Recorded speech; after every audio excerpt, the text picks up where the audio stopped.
Hi everyone. I think I'm live. Way cool. I think I'm live. I wanted to sound check because I'm pretty sure that I'm live now. Um, Hi Lion. What's that? Lionessing? Hi, how are you, love? Can you just let me know if you can hear me? Thank you for waiting. Can you just let me know if you can hear me? I'm gonna check on my other screen to see if I am actually live, which it does say so. These things are so much fun. Um, oh, hi. Thank you. Thank you so much. Welcome, everyone. Thank you so much for checking in with me today. I thought this is going to be quite fun because we wanted to do a question and answer. Why? Because I was going through my phone today and I have so many messages and I missed some, which means it takes me sometimes days to go through it. And then it hits me like a ton of bricks. You know what happens to me? I find out that many of the answers that I give to one person could have helped probably another 12, right? So I thought to myself, a few of these questions, I'm going to read them today. I'm on my email, yeah, and probably about two or three emails that are public. So I'm going from one to the other, and I chose, I think, about six questions from the lot. And I'm going to go through those questions. Why? Because I think they equate to some of the questions you already asked. And then when I'm done with that, I am going to go through your questions. So don't post your questions quite yet, okay? Because this thing moves so fast, I might not catch it. Yeah. So because of that, let's begin. Okay. So I'm quite excited. All right. The reason why I wanted to do this is don't even care too much about algorithms and stuff like that. But I found out that there's so many people really, you mirror each other. Most of you have kind of the same issues because we're all connected and we don't know. And I love your questions. I mean, every single one, even the ones that you're cussing me out in a way, because it's not because you want to cuss me out, it's because there is something about, whatever I'm doing or choosing to say that probably irks a little bit of a dormant light in you and it triggers you so much that you reach out to me. And when you reach out to me, it's actually the plan of God, actually. You're reaching out to me to cuss me out, and then you find some kind of grace, I find, because I meet you not on your level of anger or confusion. I just meet you right here on this level. Welcome. Sherry Ann, here we go, girl. Thank you for checking in. Renata Jones, I can't pronounce your name. Chime, Chime Del Gala? Whatever your name is love, because I can't pronounce that name. Patricia S. To Orleans, I know your name. Hey, Bella, welcome, Hollis. Um, Oto Tree, welcome, Patricia, welcome, DJ, welcome. Okay, so until others come, thank you so much for being here, for taking time out of your very important timeline to sit here with me today. And I'm going to jump right into the questions because I want to go through these so I can listen to yours, okay? So this beautiful person sent me an email, right? I'm going through the email. So you see me looking on the screen, that's what I'm doing, okay? So this came to my email, souldeepconsciousness@gmail.com. And this is coming from, I'm not going to call your full name, coming from Gary F. And his question for me was beautiful. And I'm going to read it, okay? He said, I'm just asking for a prayer for my marriage to be strengthened and God guides and help us to show love to each other. Do you know Do you know how passionate? Do you know how selfless that question is? For a husband to ask that question, it is the most selfless thing I think somebody can do. And he's so full of himself that he knows that partnering with God is the way to go. And here's why, before I even tell you what I responded to Gary, because we're going to pray for him. We are going to anchor down and pray for Gary today. I found even in my own faults, that many of us go into relationships because we are trying to find something outside of ourselves to complete us. And the angel checked me pretty quickly on this to say, nope. And here's what I tell you. I'll give you this really quickly. I wasn't planning on saying this, but if it's in my mind, I should say it. I remember being very confused about relationships. And while I'm there, for anyone else here who's intuitive, who's going through your process of receiving insights, I'm going to tell you this so you have an idea. Whenever I'm speaking to anyone or I'm getting a vision or a visual about any kind of relationships, you know what they show me? They show me a port with ships coming in or ships going out. And that's how I know that the person I'm speaking to or the situation that I'm dealing with has something to do with some kind of relationship. So I would say friendships, relationships, whatever ships, but the angels are saying that you have some ships that needs to go. They need to go off your dock. And sometimes they'll show me a ship unloading things, but when it's offloading it, I can see rotten fruit. So when they show me that, I know you have a relationship that is rotting away. You're trying to hold on to it, but I'm telling you right now, you need to kick that ship back out of sea because it's not for you, right? So I wanted to tag into that. But going back on a serious note, I want you to understand that many of us, I want you today to think of any ship that you can think of that you want to call in relationship, friendship, partnership, whether it's business, it doesn't matter. All of these requires some kind of equal exchange. It's equally yoked exchange when we talk about any kind of ships, right? And I want you to beautifully sit with yourself, become a one with your breathing, and write a list because we love to write lists about what we want out of people, right? So write a list of everything you want. They did this to me before. And I did a long list. And I've heard this before. The other day, for some reason, I don't know, I was flipping through something and I heard somebody else say this. And I laughed to say, oh my gosh, that's my person. Because they said exactly what I experienced. And I remember, I call it the presence because when I'm doing, sacred writing, I know the message is coming from a frequency of God, but sometimes I don't say God, I say the presence or whatever. But anyway, I was told to write everything that you would like to get from, let's say, another partner or whatever friendship or relationship or partnership that you want. And I was writing and writing and writing because I'm like, yeah, I need this and I need that and I need that. And when I was done, I was like, okay, now focus on them. How do they feel? And I said, they feel like something I really need. I need this in a person. I need this in a relationship. I need this in a partnership or a friendship or anything I'm calling in. You know what they said after that? Okay, now at the top, write your name. I thought to myself, what the daylight? This is about somebody else, you know?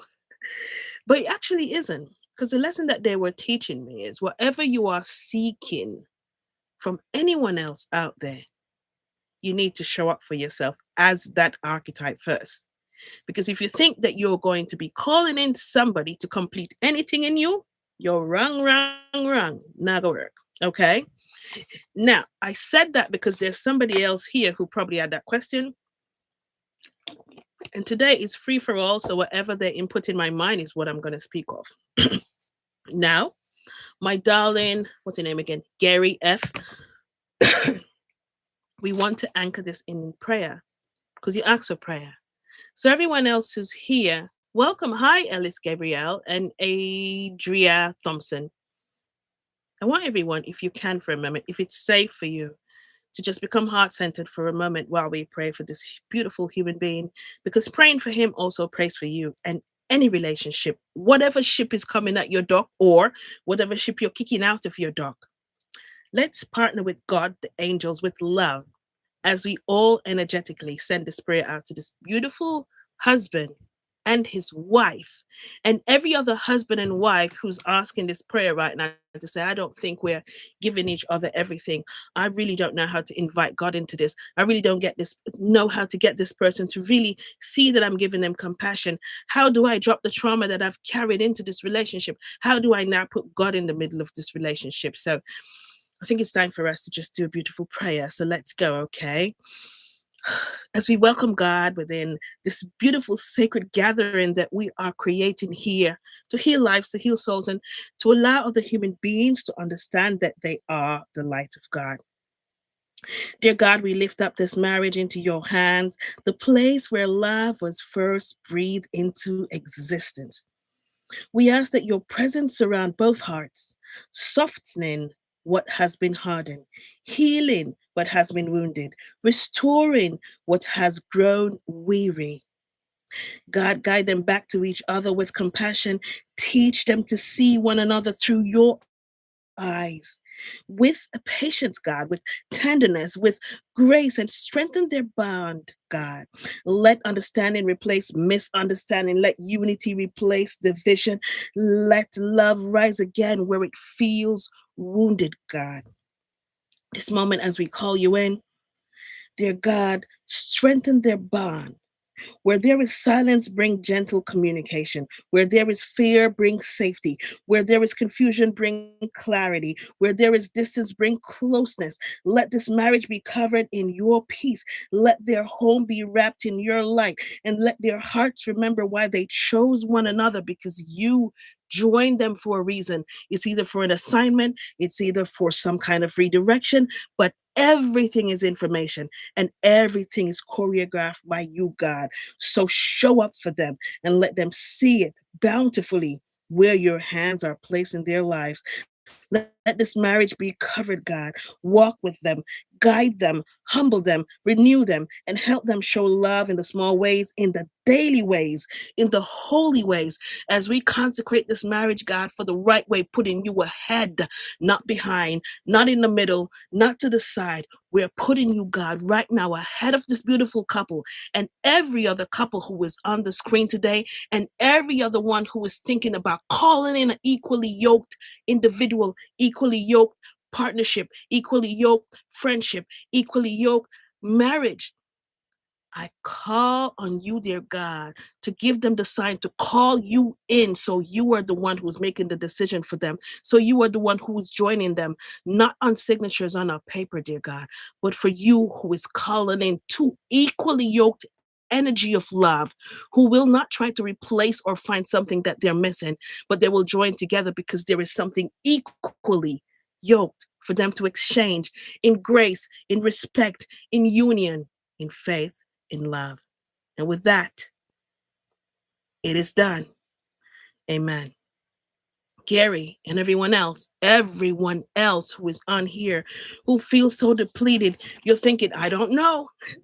I'm taking away, I'm tearing down every wall. I'm tearing down what we call the religion. Because whether you believe in God or you say you're an atheist, if you're here today, you're here because of love. So when I pray and when I say God, I'm not talking about inside a temple. I'm talking about breaking down those walls where God cannot be contained. Okay? That's question one. Okay. I want you to hold on to the energy and the frequencies of anything that comes through this channel. Because when I speak the way I feel, I know that there's energy being exchanged. So I want you to close your eyes sometimes and feel it too. Okay? I'm going to go to question two, which is I need to find it. Okay, beautiful. I love this question. This is from a former pastor. And I say former pastor, but you know why I want to correct that? Because when I was reading your email, I'm trying to find it while I talk to you. When I was reading your email, you know what came to me? I want to take that away. I don't want you to think of yourself as a former pastor. You see, when God ordains something for you, I don't want you to ever allow society, people's perception to ever let you take that calling from your life because there's something that you feel more. Now, this is from a beautiful human being. His name is Adam. I won't call your last name. Open up. Adam C. He sent me an email reading this one. It's a little bit long, but bear with me.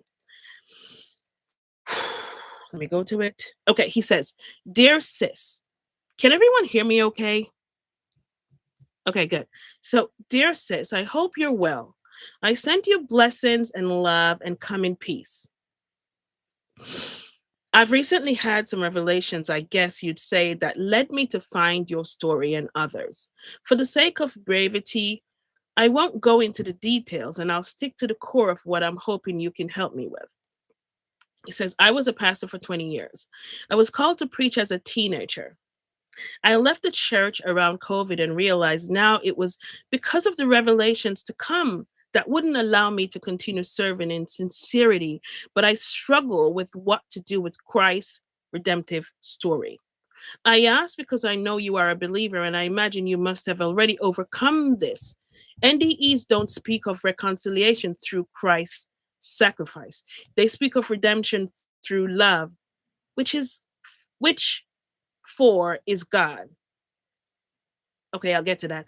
It's not about what Jesus did, which is the core theme of Christianity. Okay, now I get what you're saying.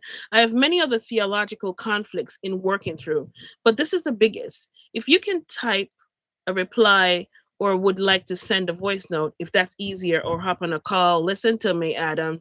This is why I'm doing this. I think your email is the main reason why I'm here because listen, I've got some proper good cousins on email for other people who are in all kind of faith, not just Christianity, who I can almost feel them pointing the finger to say, "How dare you?" Because some of the things that I'm talking about, it it can scare you because you weren't taught it. It's not.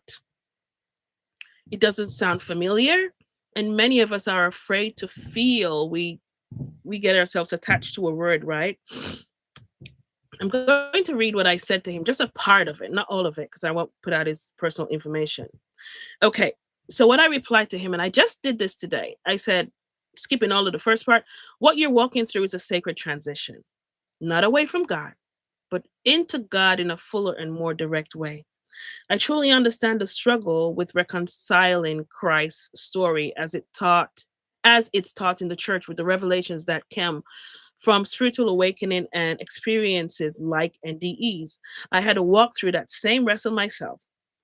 What finally settled my spirit was this, and I want everyone else who's having this feeling of, am I abandoning faith? What am I tapping into? I'm so fearful. I want you to just listen to this one phrase. Jesus was never pointing to the sacrifice, he was pointing to the essence behind the sacrifice. Everything that I say to you now is from my perspective, from all these books and books and books and books and information that I've received since I've had this experience with God. He wasn't saying, worship what I did. Jesus was saying, remember who you are through what I came to demonstrate. And I want you to understand what this means. I don't want you to just listen to the words and go back to a doctrine and try to beat it up. I want you to feel what I'm saying. I want you to remember this time. This is a timeline that was most barbaric. It was a timeline when people forgot to pray. It was a timeline where people were looking outside of themselves and for third and fourth parties to tell them if they were even worthy for God to hear their prayers. We're talking about a timeline when people thought that the feminine energy, even the sound of a woman, was so irrelevant that their voices were not supposed to be heard. This is the timeline we're talking about when Jesus had this assignment on this planet to allow people to see what they were missing. Now, listen, the church built a doctrine around crucifixion, but Jesus taught a path. Love, love. I have to say love 3 times because this is paramount. Forgiveness, inner alignment, oneness with the Father. And that oneness, everyone, is the I am within. Within. Not in a bottle, but because you have your body, it's within. I'm getting to a point. Give me a moment. What NDEs and all these OBEs and these other experiences that people experience. And so many of you have sent me emails of, Nikki, oh my gosh, I went into this accident when I was 18 and I know that the car crashed into me. I know I was preparing to die, and all of a sudden this white woman just in like an angel came through, and the vehicle is absolutely wrecked and I walked out unscathed. And there's so many stories in my email of people. These are OBEs that so many people are saying it's something that happened to you. Because God wanted to check you to say, wait, I want you to see how fragile you are. So how do you choose to continue your earth journey? Within faith or out of faith? And faith is not weakness. Faith is grounding yourself and understanding that you're not walking alone. So reconciliation, from my perspective, is not transactional. We talk about getting to God and getting to Christ and believing in one doctrine, and God is within this room and this is where God belongs, and I own God, and that color people don't own God, and that culture doesn't own God, and nobody talks about the heart anymore. Reconciliation is not transactional, it is internal, it's the most personal journey you'll ever take. So, it is the soul remembering its source. Now, anyone else here who knows me, remember how I describe God. And the reason why I describe God in this way is because it's the only way I can think of it. And it's what grounded me enough to surrender everything to God. And anyone else who's never heard this, just check me for a minute. I want you to imagine yourself going out into the biggest ocean you can think of, the widest, grandest ocean, biggest thing you've ever seen, and it never stops. It's just this ocean as far as you can see, 360 degrees. This is the ocean. This is the consciousness of God. I want you to visualize this love of God is simply asking you to step into that ocean as grand as it is. And your surrender is just lying down backwards into that ocean. I want you to close your eyes if it's safe and just feel into this for a moment. Lie back, and the waves are coming. They're so huge, it's like a tsunami is coming. However, you do not flinch. This is faith. You surrender. Because when you surrender to this ocean, it knows exactly where you're going.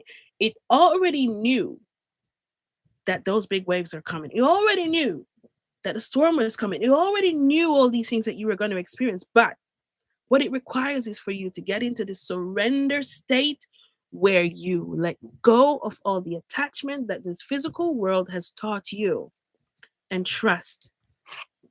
So, all the fear and shame and unworthiness and separation, Jesus came to dissolve all of that. He did not come to change God's mind about humanity. Jesus did not do this. I will stand on this until I go again. Jesus came to change humanity's mind about God. I don't need to go any further in all these things that I just said. I wanted to explain that to somebody who is asking this question right now, because I honestly believe that it's not that we overdo things, but we just don't understand enough what love really means. It's a surrender. And for those of you who've never heard me say this, there's a moment of time when this was asked. What does trust feel like? Somebody in our community asked this question. And I was there planning on how I was going to answer it. And I started to coin it in my human words because, well, my mind likes to think I know everything, right? And I remember in that moment, I was breathed again. And when I say I was breathed, just understand that something else just took over me that was pure love. And the words that were coming out of my mouth wasn't mine. And I remember I said, this is what I received. Trust is your breath. And I thought to myself, nope. How am I going to explain trust is your breath, right? And the message I received was this. Between the in-breath and the out-breath is life and death. You trust it. Beyond a reasonable doubt, you trust it with all your being. Why? Because you've never been made to doubt it. There is never a notation on your bed or on your pillow when you wake in the morning to say, hey, today you only have 2,222 breaths to take. For those of you who have heard me say this before, I want you to acknowledge that. I'm going to say it more often because I want people to understand this. And it's the first time in all the years I've been alive, I realized, oh my gosh, it really is a trust. It is a divine trust between the in-breath and the out-breath. And the angel said, that is trust. And if you can trust that breath between life and death, that gives that to you every single day of your life. And they went one step further. The angel said, you also practice to sleep. And I thought that's what I heard. But when I tuned into it, you practice to die every night. And I was like, that's ridiculous. I don't practice to die every night. And this beautiful angel said, yes, you do. Before you go to sleep, I want all of you to really look into this. There is a surrender moment before your eyes close and your conscious awareness of this physical world ceases to exist. That is actually the death process.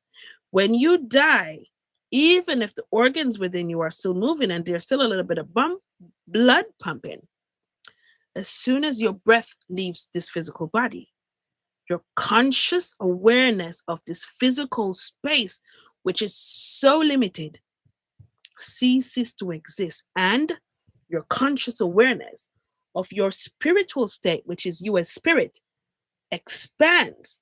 And I remember I said, this is from Mother Mary, now that I'm thinking about it. And I remember this beautiful lesson says, well, what does practicing to die teach you? I didn't know what to say. It teaches you that you don't cease to exist. It teaches you that you expand, does it not? Do you not find yourself in other dimensions and expanding yourself doing things that this physical body is limited to do? You practice to die every night and you trust beyond a reasonable doubt that I'll awake in the morning, and even if I don't, I will expand.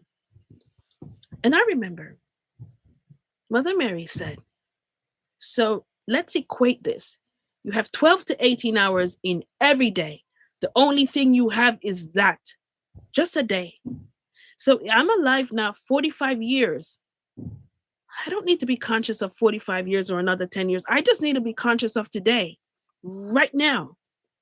So I have, let's say, 12 to 18 hours, because between the in breath and the out breath, that God, this source of love that cannot be contained in a room to any one person, because God gave that to every one of you, atheists, Mormon, Christian, all the other faith. You can mention them, type them in, right? And I want to know if any of you have ever thought of this before, like, have any of you stopped for a moment and think to yourself, who makes me breathe? Huh? Has any of you ever asked that? Nobody here has? Nobody here has? Breath of life. Somebody type in breath of life. Because I have never really stopped to think about that until I heard this. And she says, if you only have 12 to 18 hours in a day to focus on, how is it that you cannot find joy in that 12 to 18 hours? How is you ask what trust feels like in that 12 to 18 hours? How is it that you cannot find love in yourself between that 12 to 18 hours? We've taken away the challenging parts. We give you breath of life and we practice you to die to make sure we remind you every 12 to 18 hours a day that it's okay as I express myself in this world right now, because God is ordering my steps and there is an assignment that I'm here to do, and I'm supposed to explore and expand. And you know what blows my mind even more? This particle of love that never ends decided at some point I will splinter up. So there are two expressions of myself. And there's a story, Adam and Eve, and everybody have these stories, that's fine. But do you see how beautiful it is now? Now we are 8 billion strong as expressions of source love. And we can't even stand the look of each other. I'm sorry. Oh, yes, beautiful. This is even beautiful. We have pure life and we have Poland spring water. This is an expression of two human beings. Pure life, Poland spring. Within both of these bottles of water is the consciousness of God. We're labeled differently. It's the same source love that runs through us. Pure life can decide, I'm going to convolute the daylights out of things, and as I express myself in this world, I'm just going to add mud and muck and fear and hate and bloodthirst. But the baseline, the core, the root of pure life is source love. So this is why the scripture says, and many people will say, the same man who can do bad can also turn and do good by the grace of God. Which God? This, who you are at the core. So how could you listen to anyone else who can tell you that you're any less, that I don't deserve the grace of God like them, that I can't intercede and pray for somebody and see spontaneous healing. If you are hearing me, show me something.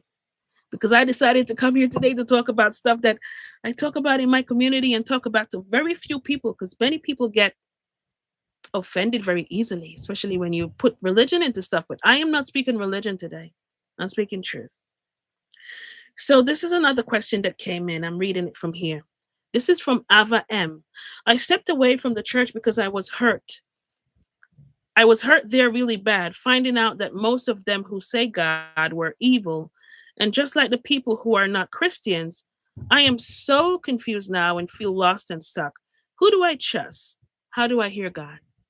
How many of you have had an experience, probably with any type of faith, or trying to find yourself into a space that you feel like you belong? How many of you here are wanting to be so close to God and you're trying to find a place, a person, a sect, a temple, whatever, but you still feel incomplete?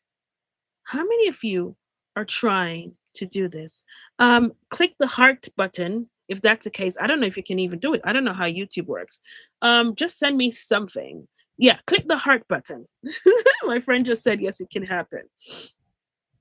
So we have enough people so we can talk about this question. Do you know my hiccup with this? And I will say it to you, this question nudged me because I have a beautiful friend. I won't call her name, but she knows herself. She's also an A. And she's had a million questions about faith over the past couple of weeks between myself and her. She's been labeled into the society to say she has ADHD and all these other deficits that this world pounces upon you to tell you that you're less than. And many people, because you don't understand how to feel the grace of God flow through you, nobody really taught us this. Sometimes things happens in our life and we go, hey girl, I see you, I see you. This is something similar to your story. Anyway, many of us, we try to find God broken, find God empty, find God outside of ourselves, find God in one place because this one place says God is here. I I want to say I beg you. Mother Mary is telling me not to say I beg you, because angels don't beg, they only send, direct you. I would advise for you to understand that there's no separation between you and God. When you step into a temple, into a religion, into a conversation, into any kind of ships, you bring God with you. There is no disconnection between you and God. If there's anybody in your life now telling you that you are, they lie. And I tell you, and I will not stop saying that, they lied. Let nobody tell you that you are doomed to hell, because you're the one who chooses that. I want you to make that decision. I want you to look into yourself and feel so much that you say, oh my gosh, I'm really not feeling God today. Because if this breath is an indirect, non-stop flow of consciousness from source of love, you must be choosing something that makes you feel as if you don't equate to the love of God. When you go to a church, a temple, a faith, a religion, you know why you go there? You go there to light it up with the aspects of God. You go there to be boots on the ground for God. You bring God with you. You may not hear it loud enough. And when you are in that place and you join together and you call the name God or whatever name you call for source love, it should be felt so passionately that if there's somebody in that place who is sick, not the word, but the energy and the truth that comes from all of you who came there with the aspect of a light that is beyond this earth, should be able to spontaneously heal somebody else who is open, openly surrendered to receive that light.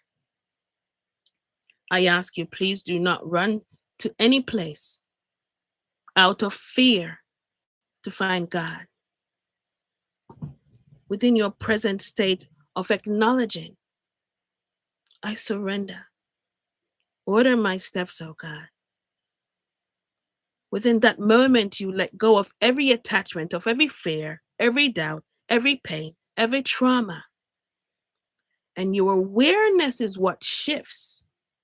I am now aware that God is simply love, and I am an aspect of that love, which means I don't need to hold on to the name of a brand. Am I a Poland Spring human being?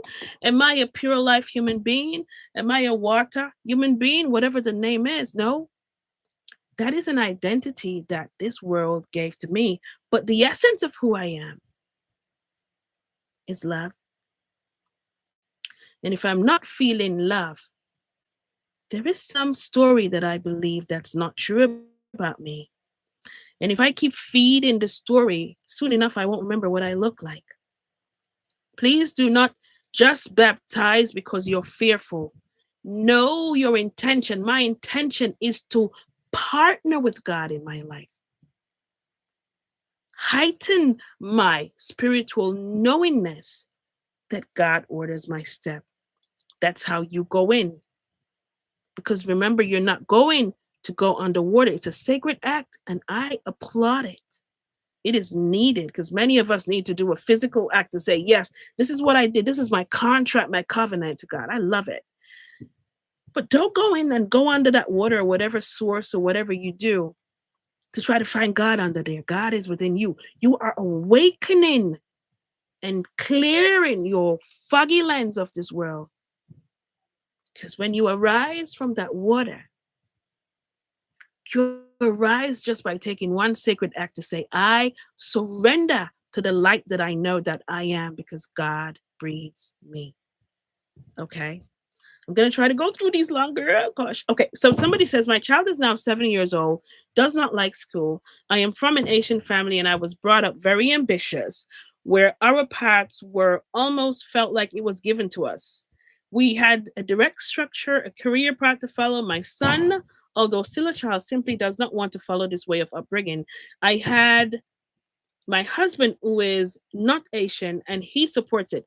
I feel like I'm between a rock and a hard place as my mother thinks I'm a failed mom. I feel so broken. Oh boy. First of all, children aren't little minions. Children didn't come here as little minions for us to fix, to change. What we are supposed to impart on children is their freedom of expression, trying to keep them grounded enough to understand that they are a product of a source bigger than the physical human body. Most of us did not get that, unfortunately. And trying to deprogram our minds as adults is so challenging right now. And myself, along with so many others, especially in my community right now, are anchoring down and fixing the parent in order to fix a child because it's a pandemic that we go through right now. I want to tell you this, to honor your child and their creative gifts. I understand what culture and stuff says, and I'm not here to debunk anybody's culture, but I'm telling you to honor your child and the creative gift that God gives into them. I can tell you beyond a reasonable doubt that there is a beautiful probability of a earth that we are walking into because we are creating it now, where children will be allowed, not just in one or two countries, but in many countries, because it's a beautiful aspect that the angels call it the quiet revolution. And I see it happening. I'm so excited for these kids in the next 20, 30 years because we're dragging our teeth and we're pulling our chairs and we don't want change because we want to stick with the settled mentality. But there's a beautiful probability quite a few years from now where children will be almost learning in nature cohesively, where they can breathe the fresh air. And we understand that feeding into their creative skills is where we start. So we don't spoon feed and force kids, you have to do this, that, that. And these are the only careers, because after a while, the careers that we revere right now will become mute, not needed, because the world we're stepping into is a world that is self-sustain. Hit the like button, guys, if you like the content that we're giving out, because here I am, not even knowing how to run a YouTube live. Thank you, Laura B.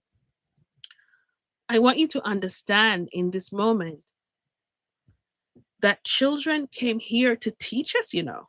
We came to teach our parents. We chose these families, even if it was completely dysfunctional and like a war zone. Every beautiful child that is born today did not come for us to start to think and write a list for them. This is your blueprint. This is how I want you to go. No, God sent that child to teach me something that I missed. And the first thing you miss as adults is you miss the joy in this world. We miss that we came in knowing what joy and unconditional love felt like.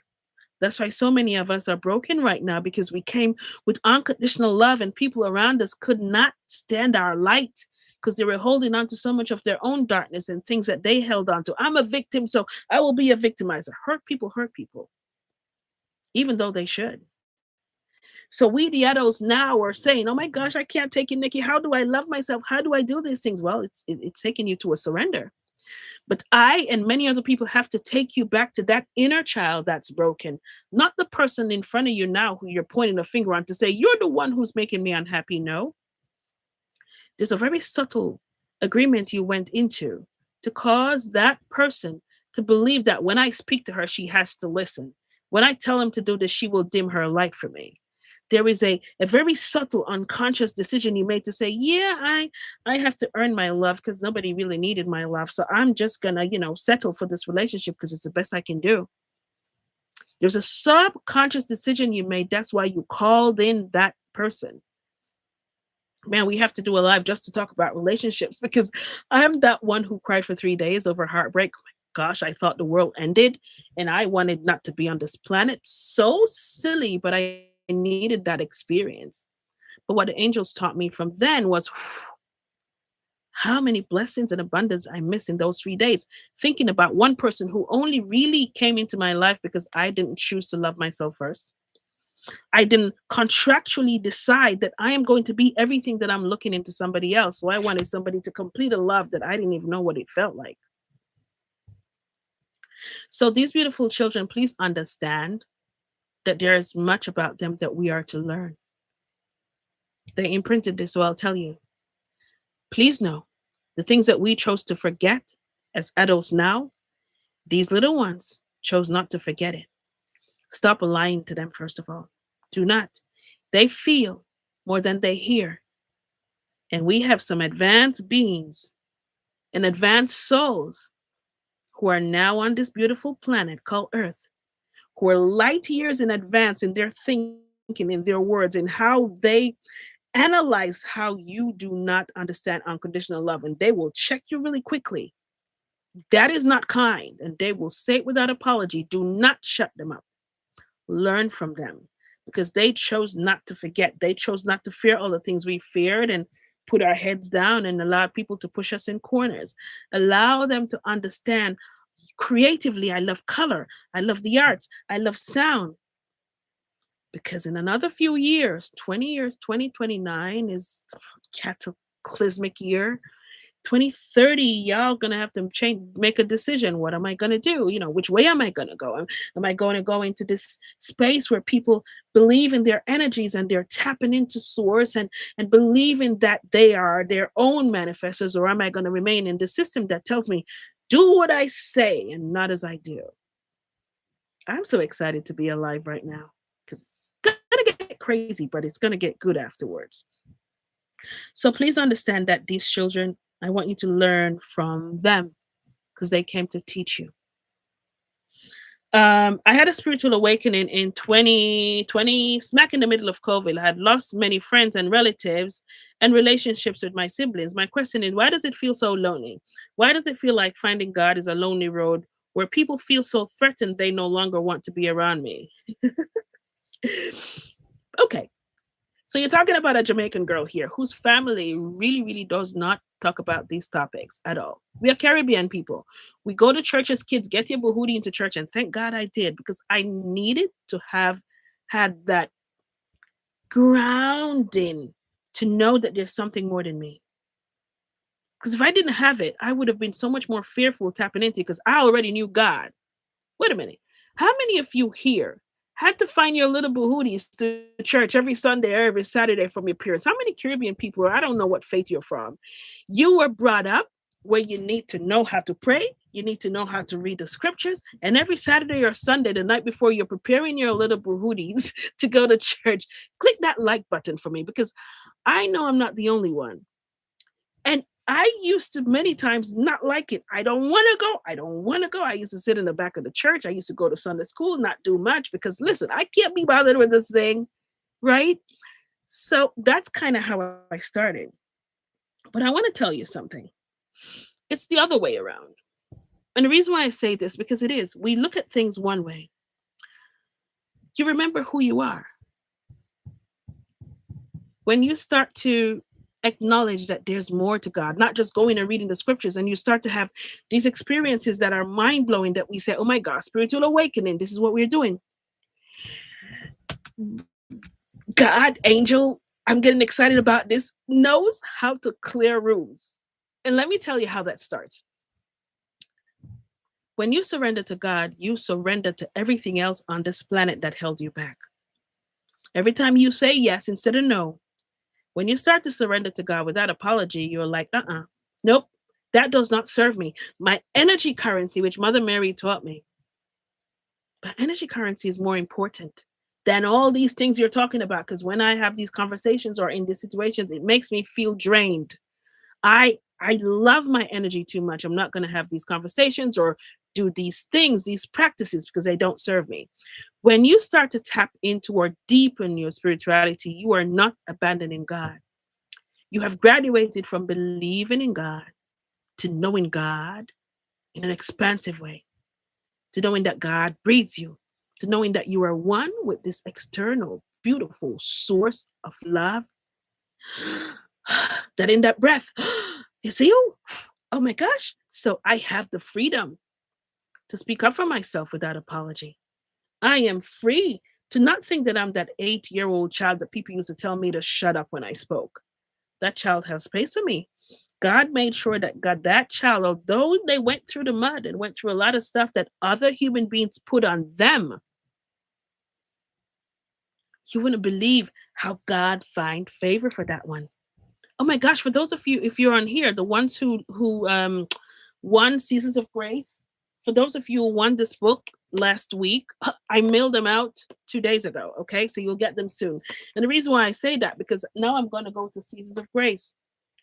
What they taught me during that period was look into the stories of all these sacred texts. Look into those stories. What season are you going through now?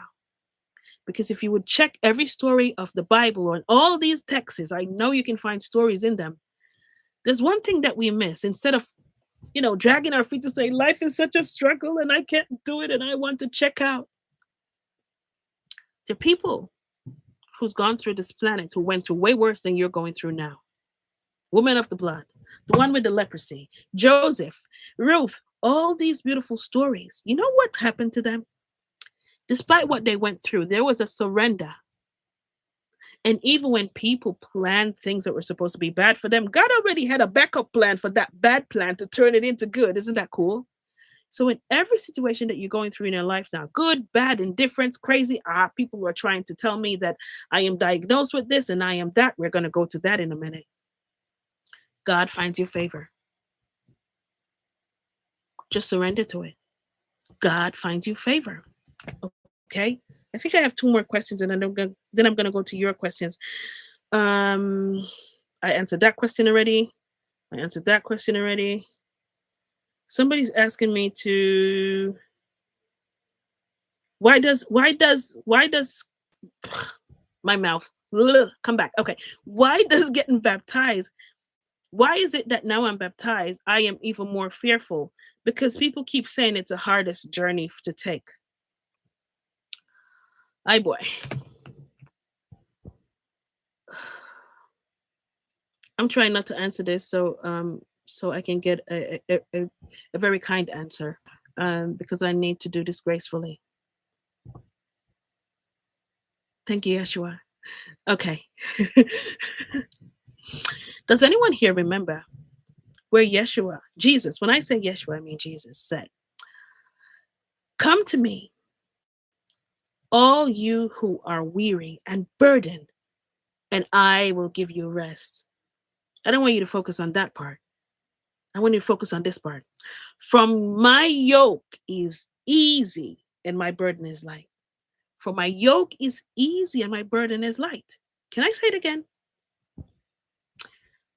So I don't know why it is that people tell other people it's going to be the hardest road to travel. It's the hardest road to travel only because you're tapping into something where other people believe that they have the power to weigh their perspective on how you grow with God. So this is the verse where Jesus literally says that when somebody comes to God, to the essence or walk in the path of Jesus, the heaviness lifts and the burden becomes light. Now, light means, yeah, as light as a, I don't have feather, so as light as a leaf, but not just that. The light that you are, the light that you remember, the light that you become. Do you understand? How many of you here has gone through any kind of awakening experience where you realize I am more than this body? Type light in. I think we should light it up. Either the picture of light, like a light bulb, or type the word light in. I think we should light this up right now so people can understand. When you start to step into letting go of everything that has weighed you down, there's absolutely no way for you to feel burdened unless you're holding on to the burden of other people's story about your journey to love. To love, that's it. Not to how you say I should pray or be or whatever. What about my heart and how my heart feels? Has anyone thought about that for a minute? I want to go to your questions now. There's so many other questions here, but I don't want to tap into. I'm trying to see if there's anything. There's one question I want to talk about because this person is asking about something that I spoke about the other day. The other day, I did a video about entities, and I dragged my feet talking about it because it is a very loaded and kind of a wide topic to speak about. And this person is asking, what about AI? I'm so scared of this that I do not add any AI apps on my phone. You explained the other day about entities, and that also scares me because I am married of 12 years and I am absolutely certain that my husband is the devil himself. She says she's sure she's her husband is the devil himself because the anger he carries now, if she knew that he held that, she would not have gotten married to him. I don't know what to say. Oh my gosh, it's funny. I don't know how many of you have a family member right now who seems not to be themselves.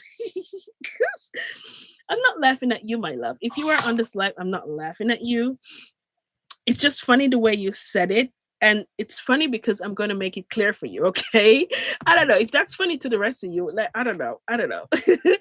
I'll put some laughing emojis because it's too much. I'm trying to see if I miss anything, but right now I want to go to your questions because that for me is funny. And I'm going to talk about it. Okay. So, first of all,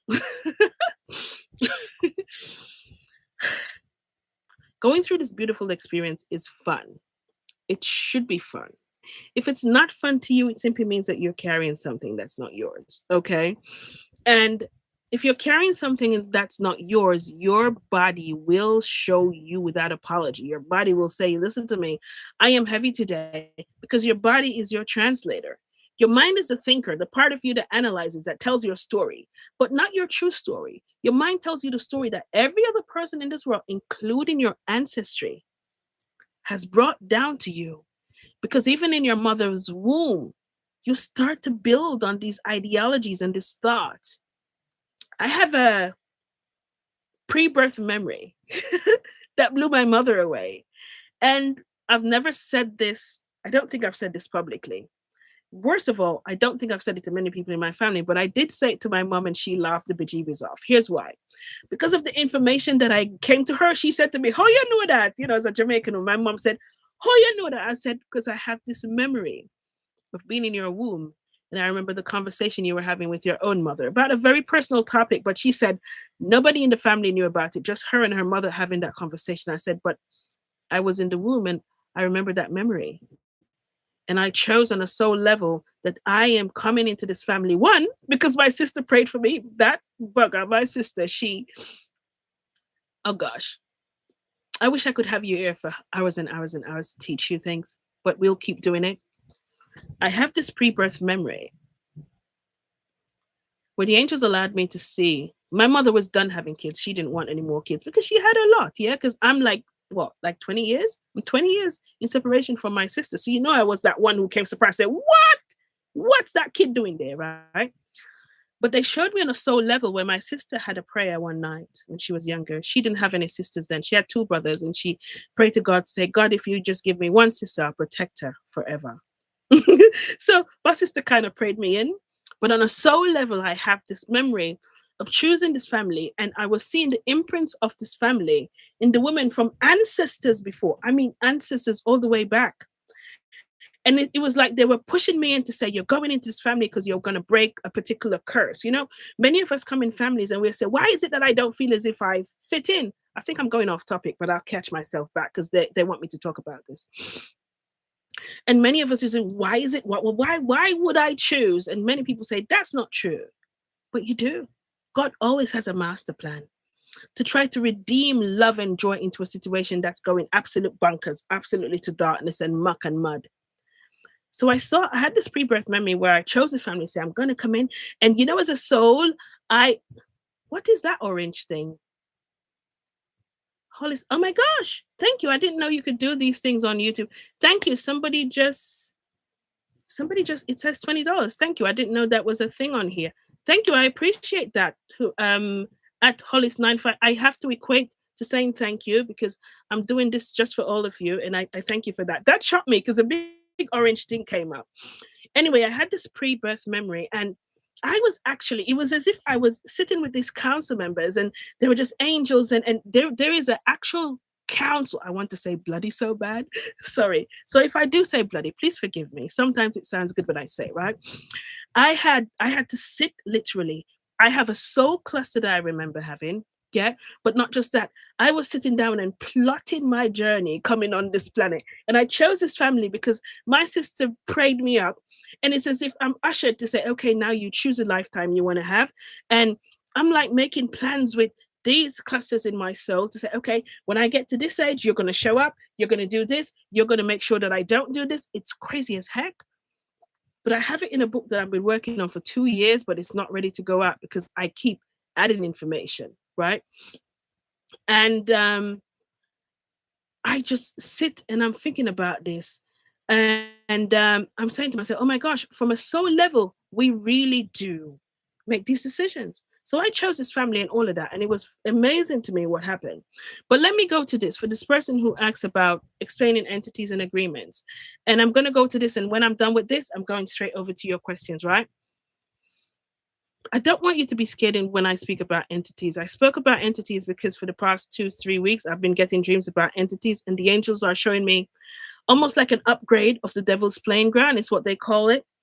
So, what I was speaking about, I was saying that there's no entity that can touch you, use you, or attach to you unless there is an energetic agreement. So, I think this is what she's asking, right?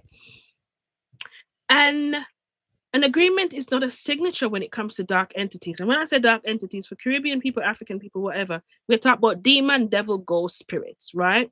I'm talking about all these entities that has nothing to do with the light, with love, with grace. These are the ones that bring sicknesses in, headache, problem, anger, all these things, right?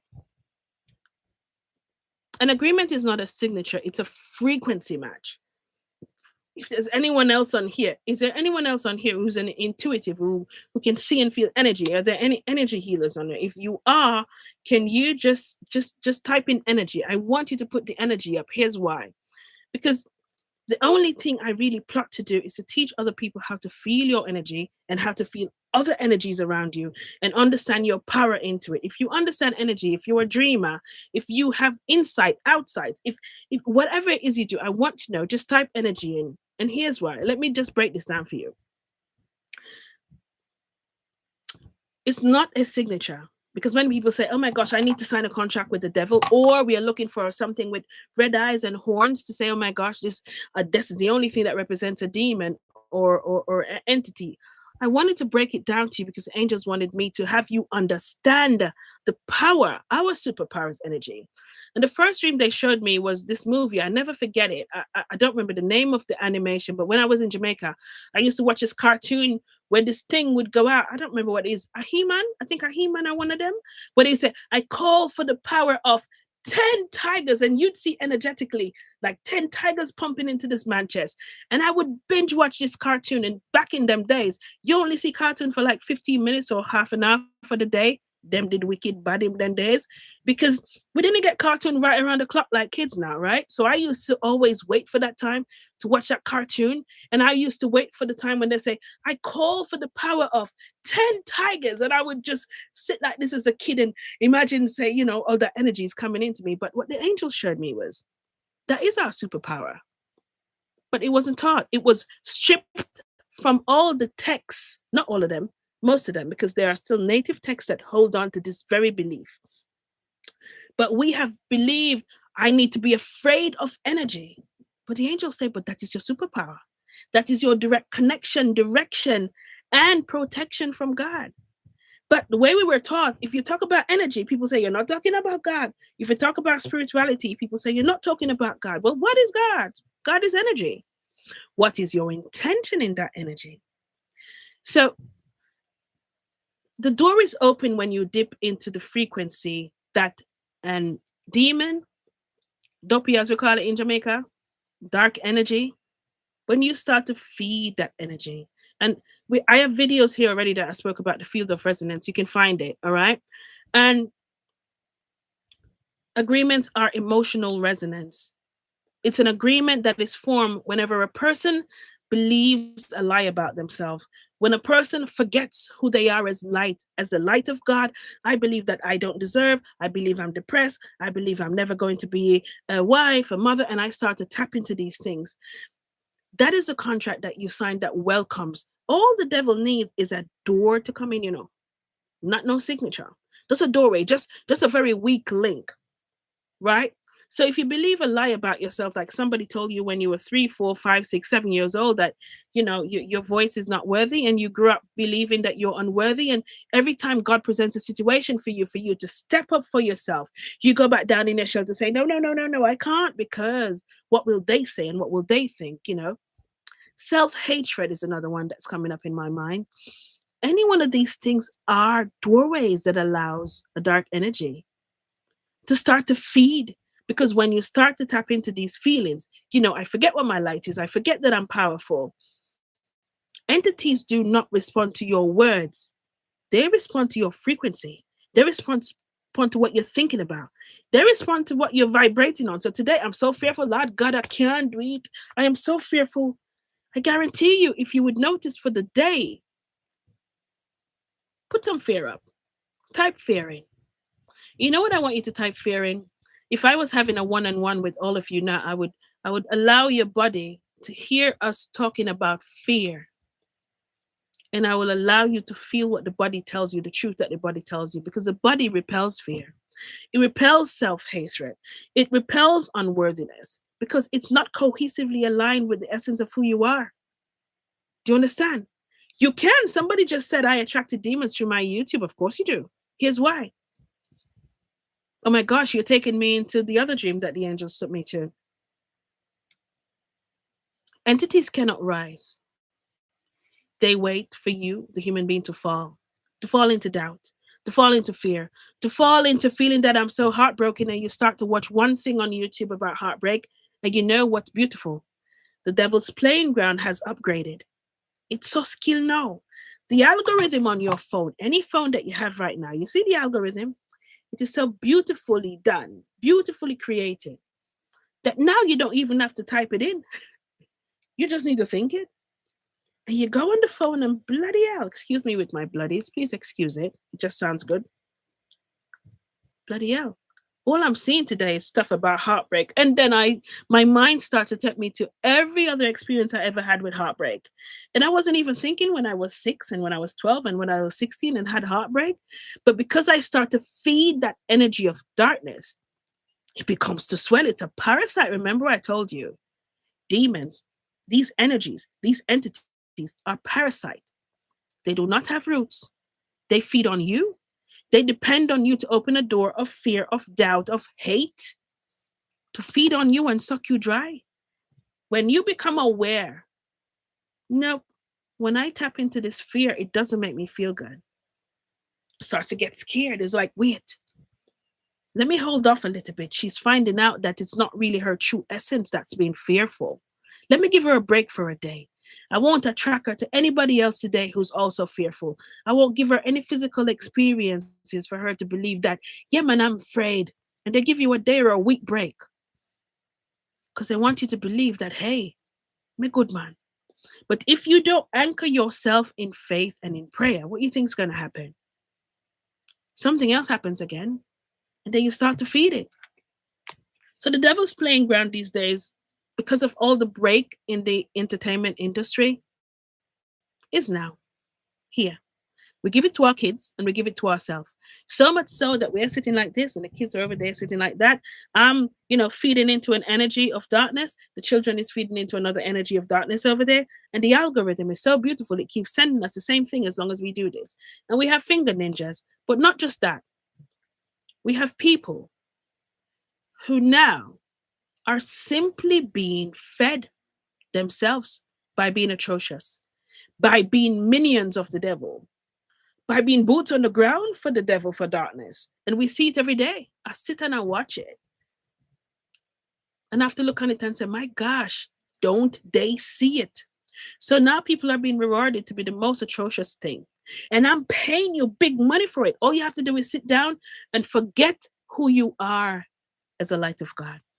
Forget that you have love within you and speak the most atrocious ways and be the most atrocious person and be dark and demonize and just spread this hate. And it feeds you because it pays you. So now the energy of money comes in, and it's so convoluted because the energy of money, because man made it with that intention. Man made money with the intention of feeding upon your greed and your fear and your doubt and your insecurities. I can't do anything. I don't have any creative skills. So I might as well sit here and be atrocious. Have you not noticed that? Click the like button if you have, because listen, I'm a Jamaican.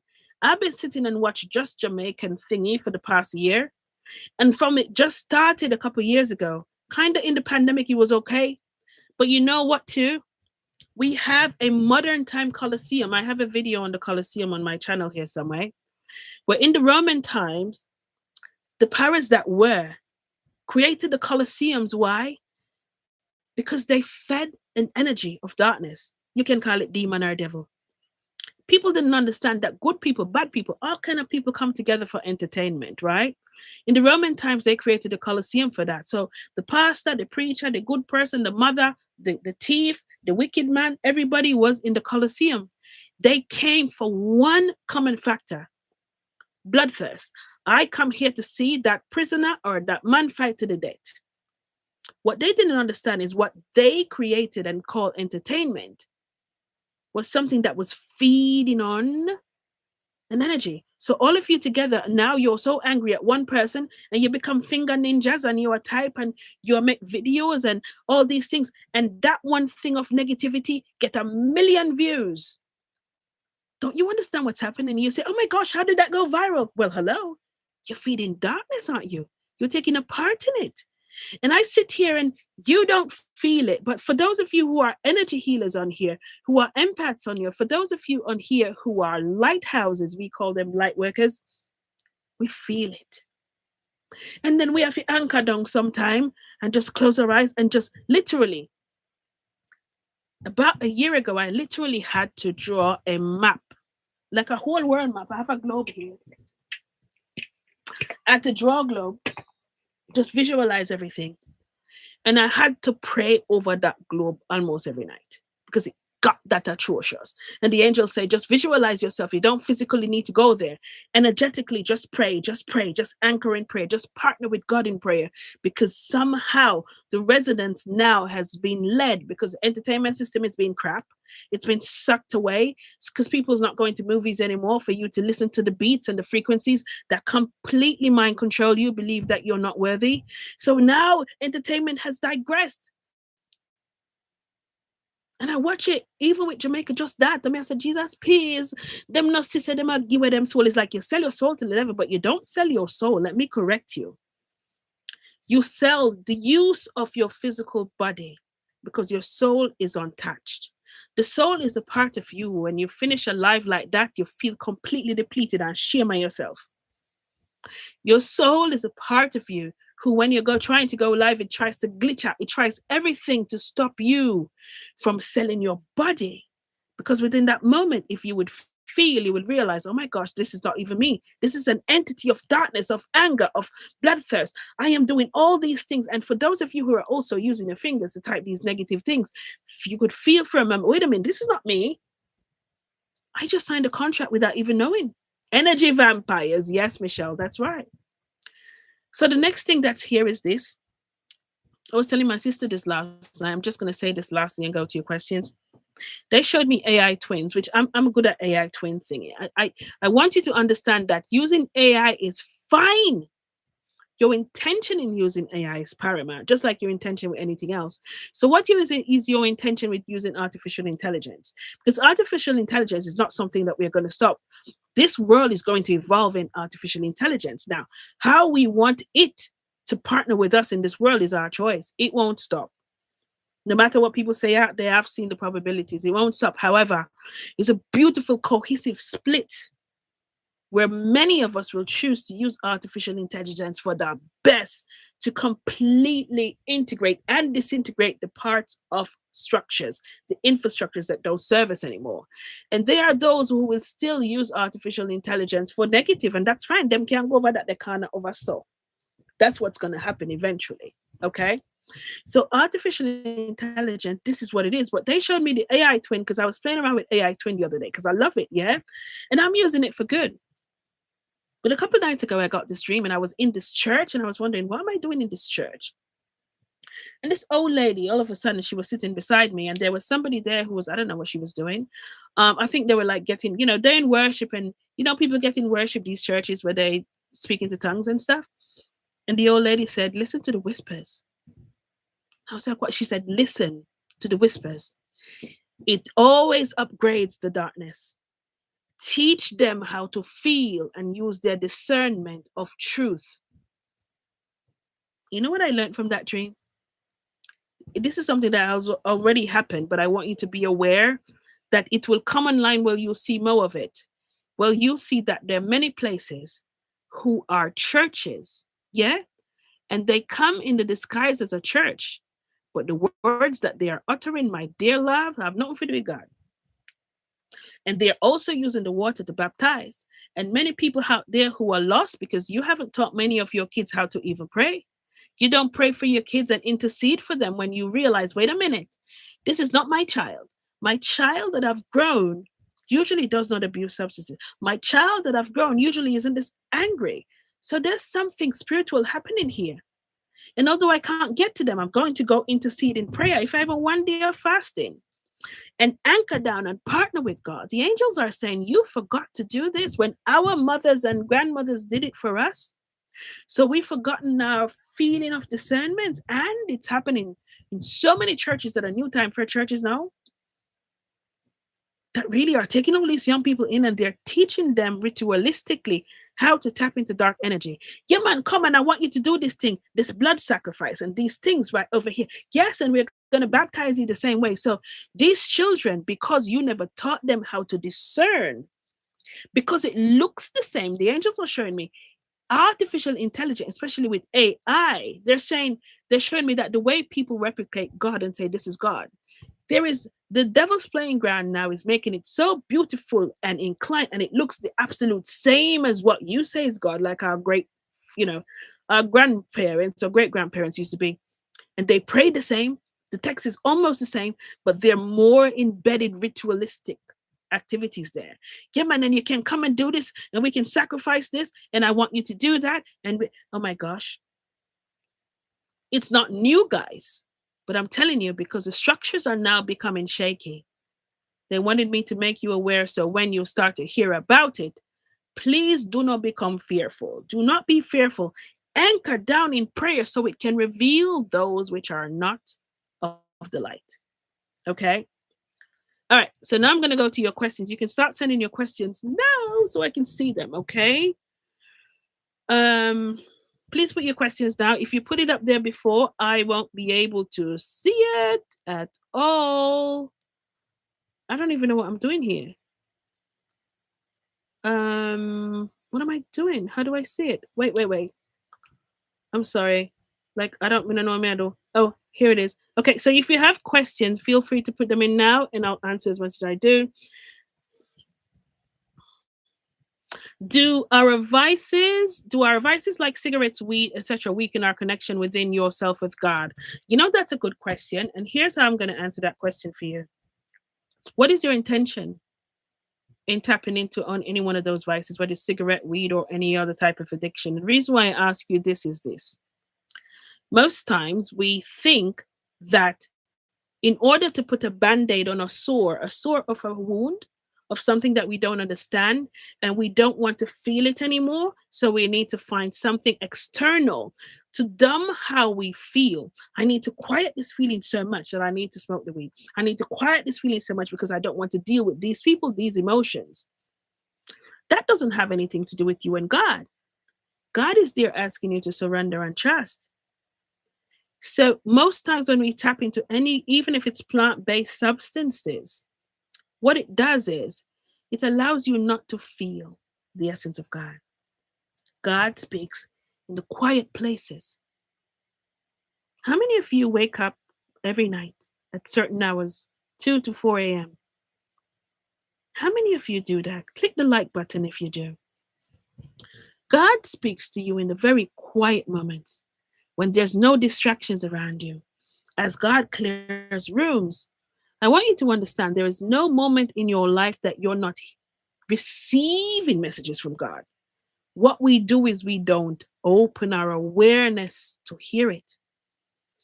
So, smoking substances, most times, I will ask you to find a very quiet, subtle way to hear God, because you won't hear God by using that. And the reason why I say it is because it is a very fine line when you do that to hear voices, but are you able to feel and discern where it's coming from? There's a difference. I do this with so many people who I now do mentorship with. I will tell you of certain things and ask you to become heart centered and listen what your mind says. But not just that, feel what your body tells you, because your mind is a thinker, your body is a translator, but your body never lies. So I will say certain things to somebody and they will say, "Oh my gosh, my mind just says it's true. I'm good for nothing." But I will say, "Wait, what did your body tell you in sensation? What did you feel?" And they said, "But I felt that it's not true. I felt that I'm not enough." And I would pause to say, "Wait." So who's telling the truth? When your mind tells you something that you're separate from God, so separate from God because you went through all these atrocious things, now your mind says, you better get some weed so you don't need to hear anyone else outside of you. Wait, is that what my mind said? That's fear. Whose fear is it? Is it mine? Why would I need to tap into a third party substance, person, practice, pattern to hear God? Wait. You breathe, you anchor down in prayer, and you ask, God, is this true for me? Is this something that will allow me to be peaceful? Is it something that will allow me to feel your truth? I guarantee you, your answer will be no. It's just another lie. If you're doing it recreationally and it's not causing you not to not feel, you're okay. But if it's something you're doing to say, I need to quiet my mind enough to hear God, you won't be able to discern when God speaks. So be careful there. Laura B, two New Orleans. I really love that question. Okay. All right. Brandy J experience. Does the universe God allow us to experience the same life lessons over and over until we learn from them? Girl, that's not even God's doing. That's your doing. Do you want to experience the same life lessons over and over again? Let me explain why I said that to you. For me, I chosen a soul level to break generational curses. And some of them had to do with abuse. Yeah. Some of them had to do with me being my authentic self, meaning that I'm supposed to choose my truth and my power, that I was supposed to remember the light that I am while I go through that experience, which is my purpose. Being an entrepreneur, being a marketing specialist, being an interior designer, these are just aspects of identity that I claimed outside of myself. But my purpose remained the same thing. I'm an empath, I'm a teacher. I bring this into this world. I allow people to see their light. However, the lessons that I will experience, if I am supposed to find my light, if I am supposed to speak my truth, what is set up on this planet for me is every God Almighty thing that causes me to feel as if I'm losing power. It's a soul test for me to choose. Wait, what are they doing? Why is this person trying to break my heart? What do I choose and how do I react to this? Will I choose to reclaim my power or will I continue the same pattern of giving up, of settling? That's your lesson.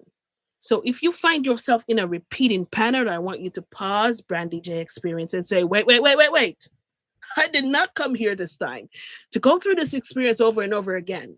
I'm going to do a complete analysis. Where did this start? Where did this really start? Where I convinced myself that I'm not worthy. So much so that now I have to over please and I have to say yeses when I say no because I believe I need to fit in. Where I believe that my boundaries now have to be turned outwards to protect other people's thought and perspective of me. But my boundaries should be turned inwards, where I don't give a damn what anyone else says because I'm standing in my truth and my power without apology.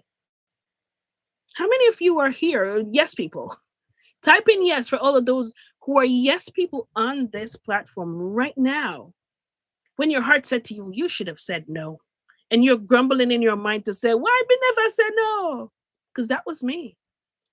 Until one day I realized, after going through about 6 months of being alone in this New York apartment and probably checking myself into a psychiatric ward myself, because all I spoke to for those 6 months were just angels and doing automatic writing and receiving information of love I never received. I finally understood, oh my gosh, it is me. It is inside of me. I am the one who chooses if I am going to live the same lesson over and over again. And visually, they showed me this big stage. And the abuse that I spoke that I went through, I finally got to see the abuser from where they were, who was also abused. This stranger who was in my family, just a stranger, not a part of my family, just a stranger that we crossed paths with, but very, very professionally looking on the outside, but a bloody snake underneath. So it's very challenging. People say, oh no, I don't think that person could ever do that. They speak right, they look right, they do everything right. But if I didn't go through that experience, I wouldn't be able to say, absolutely bloody not. Not this lifetime. I will not come back to have to deal with this again. I will speak my truth about this and I will bring as many women and men who's gone through this to understand, you know what? God's already dealing with them. I am not going to take an abuser's curse and continue to live my life and believe that I need to claim to be the victim. No, no, no. And I'm so happy I got to do that before I died, because that person just created a stage and they invited me to be a participant without my permission. They're the ones who created the scene. They had the aspect of God in them, but they simply chose to pour pure mud in their own light. But my light was always pure. So as a child, that was not my choice. And of course, I didn't feel safe. Of course, I felt ashamed. But the angel showed, wait, look at what you missed. That child who went through that held space for you. That soul already knew that was going to happen, but they held space for you because they knew the adult that you were going to become from that situation, that you were not supposed to take that pain, that trauma, that shame with you, that you were supposed to be the overcomer because you came here to break that bloody curse. It took me a couple of years, well, because I used to look in the mirror and not like what I saw. I used to really beat up on myself for years. I cried a lot about it when they revealed it to me to say, wait, what have you been saying to yourself all these years? What button have you been pressing? They said you've pressed the reset button many times. In every friendship you've had, you overplease. In every relationship you had, you said yes when you needed to say no because you kept pressing the same pattern. But wait, you can't blame them. Do not judge them, hence you judge yourself. Let us take you back. And I didn't even know I had that child sitting there still waiting for me to come back to say, hey, thank you for holding space for me. You could not speak your truth then. I get emotional when I talk about this. But I am speaking for you now. And I will never abandon myself again. And I will never allow anybody's thorn or choice of muddying their own water to cause me to mud mine. So you do not need to repeat your life lessons. You can sit with yourself and do a complete analysis. Where is it going wrong? And you see, when you find that out, if you feel you're alone in this world, find yourself a community of praying people or people who understand what it's like to break these curses. And not just that. The reason why you're asking this question now is because your soul is ready for you to identify, to say, we need to find the nearest bin to chuck it in it. And if it's an onion and it's making you cry, throw it out too. But not just that, it's telling you God is ready for you to partner with Him to transmute these life patterns that don't serve you anymore. And most of you, you're going to find this happening in the next couple of months because, girl, 2026 will be a beautiful year, but a crazy one too, because we have to do the decluttering. We are emotional hoarders. We hold on to everybody's emotion in the world that we met, that we never met, the ancestral trauma that came down. I am a slave, so I must struggle. No, my ancestors went through slavery and they did it proudly. And they sent me beautiful messages encrypted in these stories for me to understand my power that they had to turn around into fairy tales for the colonizers not to know the power that we had. But I know that when I am one with nature, I am one with God. I know that when I anchor in with God, that I'm holding on to my superpower. I know that I'm a superhuman. So those fairy tales that they put in beautiful books of me, they were speaking about me. That's where you are. Merkava said, is a human being responsible for their own awakening? Let me explain this to you the best way I know how. Yes and no. Here's why. On a soul level, you have soul clusters that carnate here with you. They come here with you. So, example for myself, I spent about 3 years getting all these messages to give to the world. And I found every excuse to give to my guides to say, I am not going public. Absolutely shut up. Leave me alone. Stop giving me predictions because there's so many other beautiful people out there who were saying the same things that I was saying. So I found it extremely insignificant. Why do I need to? I'm a Jamaican girl. Jamaica is going to denounce me when I come out there talking about angels and demons and all this stuff. And I held on to fear for a very long time, guys. But what the angels showed me was no, no, no. First time they showed me a lighthouse, they said, you are one of the millions of lighthouses that are awakening on this planet. And I never forgot they showed me inside a human body, which is so cool. They showed me inside this human body as a universe. And they say, every human being on this planet is a cell within this universe.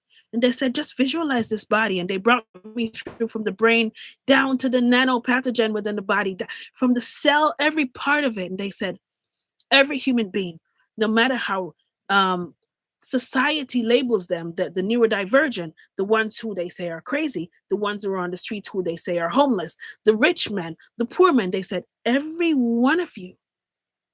So let's say the whole earth body is 8 billion cells strong. But also with those cells, every other part of your body you can think of is also the trees and the plants and the wind and the water and every other element. I mean, every part of it. Yeah. The outside part of you is the outer universe, all the other planets. Oh my gosh, those are exciting topics too. All the other planets. But understand this, if in this universal body, the hand decides, I don't care what the left hand is doing, I'm going to walk with eyes wide shut. I don't need to speak up when something is going wrong with the left hand. This is us as human beings. I am black over here, so I don't care what happens to the white. I am this race over here, so I don't care what happens to that one. Something is happening in that country. They deserve it because they're wicked. This one deserves to be the ones who gonna go do it. These ones are the ones who's God chosen people. I don't care what you say, but what the angels showed me, and I'll never forget it, they said, well, if all the cells in this universal body chooses that they won't focus and play their part, no matter what their part is, then you lose the right hand, don't you? They say this is why we have pockets and pockets of wars and uprisings and problems and issues. This is why we have these industrial systems that we need to break. The way we choose to eat, the way we choose to speak, the way we choose to pray, the education system, the financial system, and they were just putting all of them out there and they say, well, those are your universal body.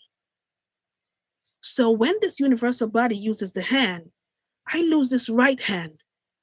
Well, are you whole? I don't have this hand anymore. This is what's happening on the planet right now. We walk around with eyes wide shut and we want to own God, but we also want to own a piece of God and we want to say that's just for us. And we forgot that we are this whole. Listen, guys, when you speak to me, this is how I speak. I can't not speak like this because I have to explain how they showed it to me. When I saw it like this, I finally understood. Even the man who you walk and you pass on the street who's homeless, he's serving a person, he's serving a purpose. He's a placemaker in your life for you to observe him, to say, hey, I'm going to make all the right choices to make sure that I don't become homeless.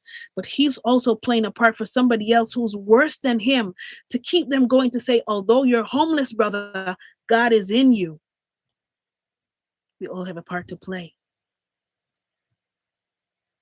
So now we are coming upon a season the angels call the quiet revolution, because activating across this world for quite a few years now are clusters of souls that chose to come together. So for me, many of you who are here now are a part of my soul cluster. Why? Many of you heard this very same message from many other people, but something that I said or did, or some frequency that you received, started to kind of awaken a dormant DNA within you to say, wait, I'm not so sure about what she's saying, but I'm interested. I'm curious. And the angel said, this is a part of your soul cluster. This is why you must speak your part, no matter how insignificant you think it is, because you are also a lighthouse and you must speak and you must encourage every other lighthouse to be the light where they are. So as I speak and you start to become curious, there's another person in your family, in your friendship, in your town that will witness you all of a sudden speaking different, acting different, or just showing a different light. And that is something that awakens them also, where they can, oh, I'm curious about that.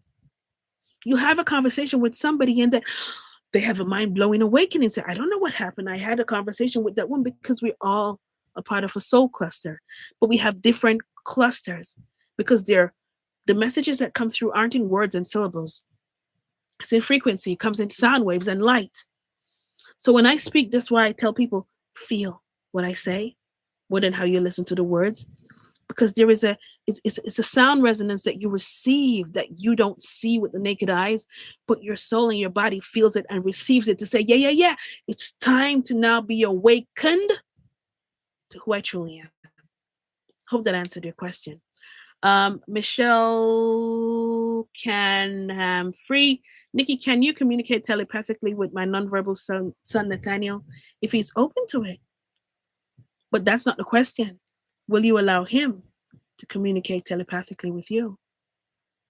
Because you see, I don't like the word nonverbal. Here's why.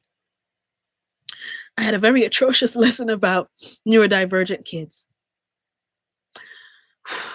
And every time I talk about them, I want to cry because they're such superheroes. I know in the physical society, we say, um, we have, oh gosh, what do they call it? What do they call it? They have assessments for them and they have diagnosis say, oh, this one is ADHD, this one is autistic, this one is that. But hello, on a energetic level, we don't see them as with any identities. The angels allow us only to see very advanced souls, very old souls who's been here so many times before.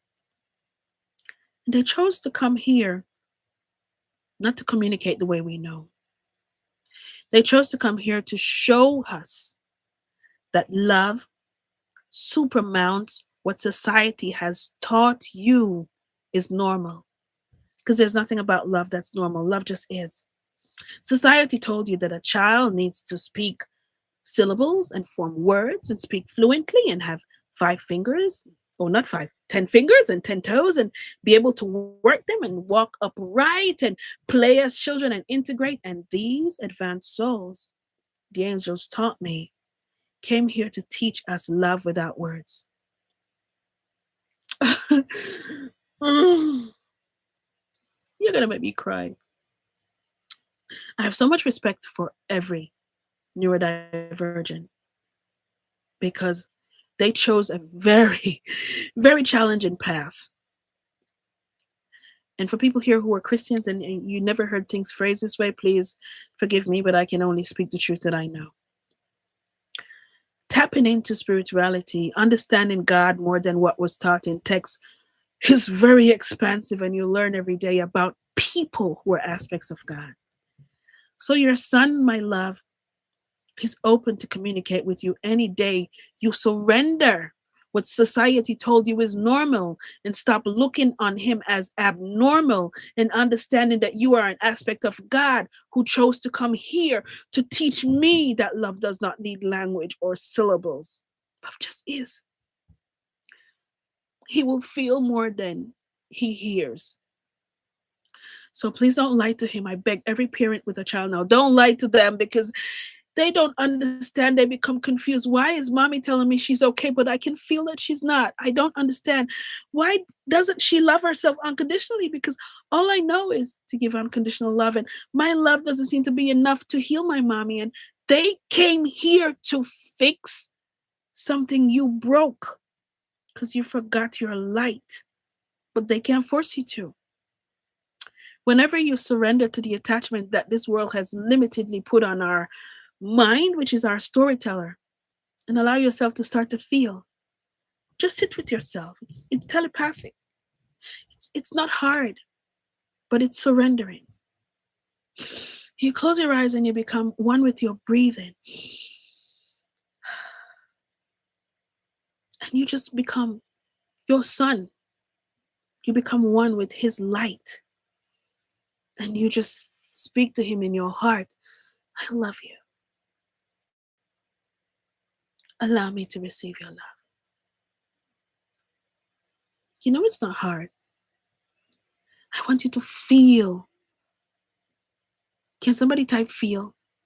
I want you to learn how to feel the energy, your superpower. I want you to learn because if we don't learn, we will be tricked. There will be an AI apparatus of something, and we will believe that we need to have one person running a country who is atrocious and bloody stupid on their own mind. Excuse my language. That was just me speaking that.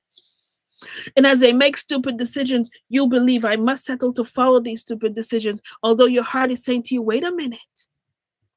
If you're having an exploration on this planet and nothing anyone does can touch your soul, and you now understand that the devil archetype that people are talking about actually lives in you if you entertain to feed it, that means there's no sickness on this planet that can break me.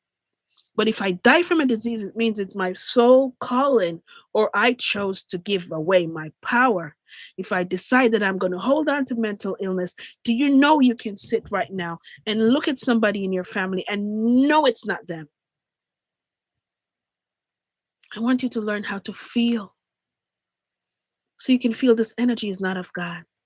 This child, this man, this woman was so depressed that just on walking on the street or somewhere, they picked up a dormant energy, a ghost, a spirit, a demon who's also depressed and needs to have a vessel. They need to have something to carry on their atrociousness.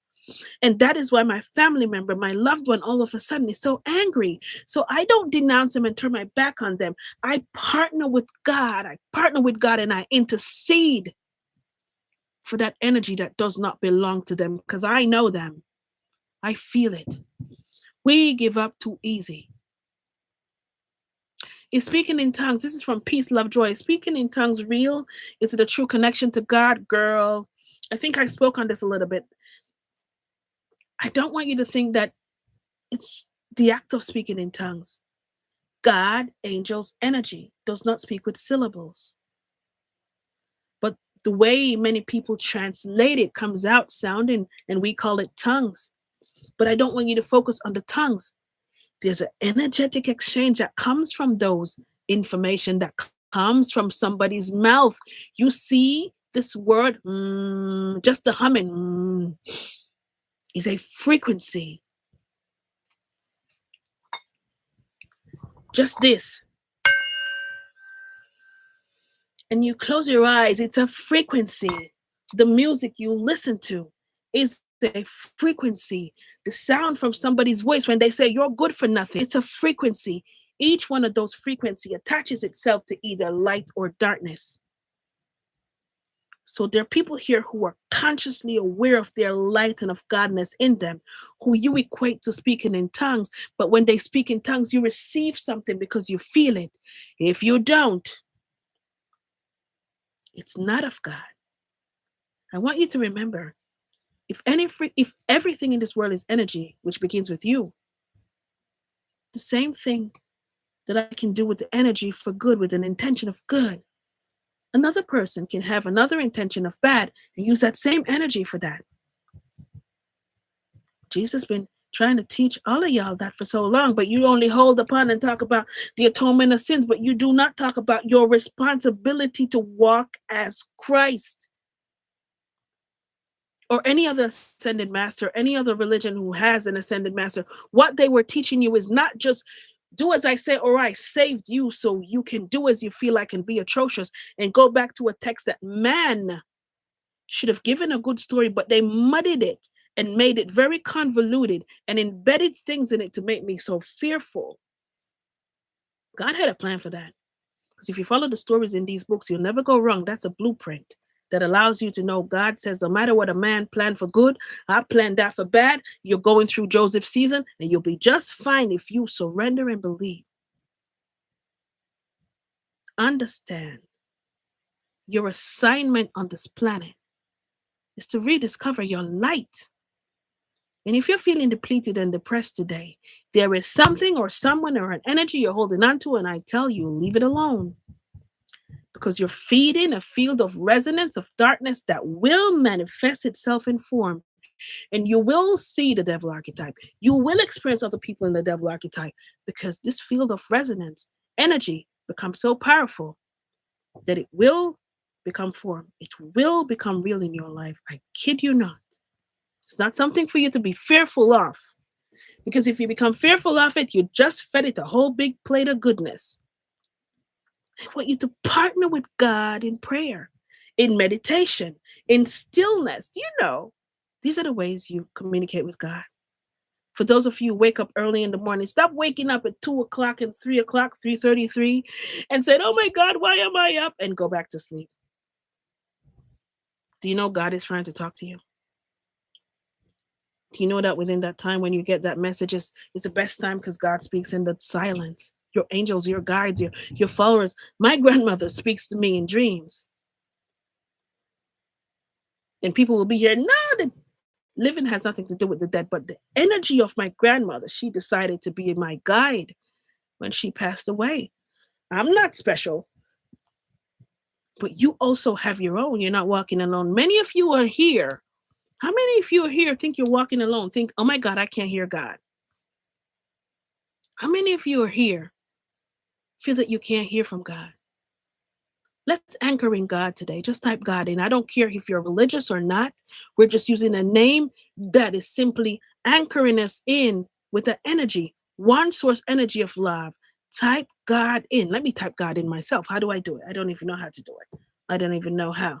Let me type God in for myself on the screen over here. G-O. I didn't even do G-O-D. G-O-D. I did it. We need to anchor into this and stop convoluting it to say, oh my gosh, which God? I remember when I just got to New York and I was trying to choose churches to go to. This is why I'm reluctant to commit to any one church now. And I'd say it without apology. And I remember at one time I said to somebody, I told them the church that I was going to. First thing the man asked me, are you Christian? I was like, yes. Because that was before all these things started to happen. And he said to me, what church do you go to? And immediately when I called the church, I felt the judgment. Like, oh my gosh, why is this judgment? All I said was the name of the denomination. And he started to equate to me, that's not the right church. You're going to go to hell. And I'm like, why did I open my mouth? Some of you, I'm speaking to some of you who call that name God. Keep typing the name God in there. Let's anchor it in. Keep type God in. Let some people hear and feel what God is. Many of you are here, and many of you who will watch this. Let me tell you something, and I will not apologize for saying this. I do not belong to a faith anymore. I've graduated to believing in God, to knowing God for myself, to knowing that God flows through me.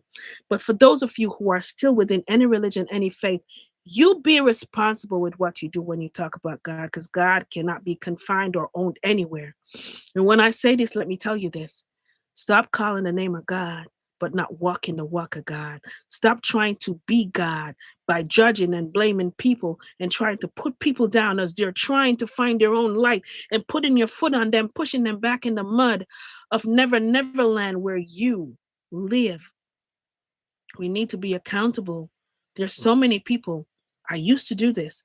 I used to make simple things, or I would curse a bad word or something. In Jamaica, we curse bad word enough. I used to curse a bad word and I used to feel so depleted. Oh my God, God's not going to hear my prayer. And when I would go to church, I would sit in the back pews. That's how unworthy I felt. And not just that. If I had issues young coming up, I couldn't talk to anybody in the church. If you type that God up, you allow me to tell you something that I learned today. I felt so incomplete, like, oh my God, God is not going to hear my prayer. I need a third and a fourth person to line up to get me to God. And the moment you open your mouth, all you feel is judgment. The angels taught me, who are you to judge? God never asks you to be God. God asks you to be the light of God. When you speak to anyone about God, keep putting God up there. I'm unapologetically. I can't even find any of my books now. On my way to meet God, I wanted that book to be named Boots on the Ground. I was very particular about that book. I don't even have it here with me. I wanted it to be named Boots on the Ground. My first draft of this book was Boots on the Ground. And the angels kept saying, no, we want to put the reverence back in the name God. Back to the time when you call the name God, there is spontaneous healing because energetically, we take the convolution out of God. I was like, I don't want to do God because people aren't going to buy this book because they're going to immediately think it's a religious book. And they said, well, God has nothing to do with religion, but religion needs to remember who's God, because you become a tool to guide people to remember the path of God. But do not take this responsibility to judge people so much that they believe that they're separate from God. They need to understand that you need to surrender to your love, to your light. I didn't know this. I wish somebody told me. They need to understand that they need to anchor down in prayer. They need to understand that there's nothing in this world that's more powerful than believing in the essence of what God is. So, yes, I will say it without apology. But when I say God, it's not attached to any religion, denomination, because Archangel Michael already showed me the mansion with many rooms. If you're really, really new to my channel, I don't know, try to find it somewhere. I probably talk it on maybe most of the interviews. But the mansion with many rooms is something I will never forget, and this is a lesson to the world. I want you to share this life. Share it with somebody who you think will need it. It then might not catch it live, but share it with them because they should understand that saying God does not mean that I need to be a particular brand. I don't need to go anywhere particular. God meets you where you are, as you are.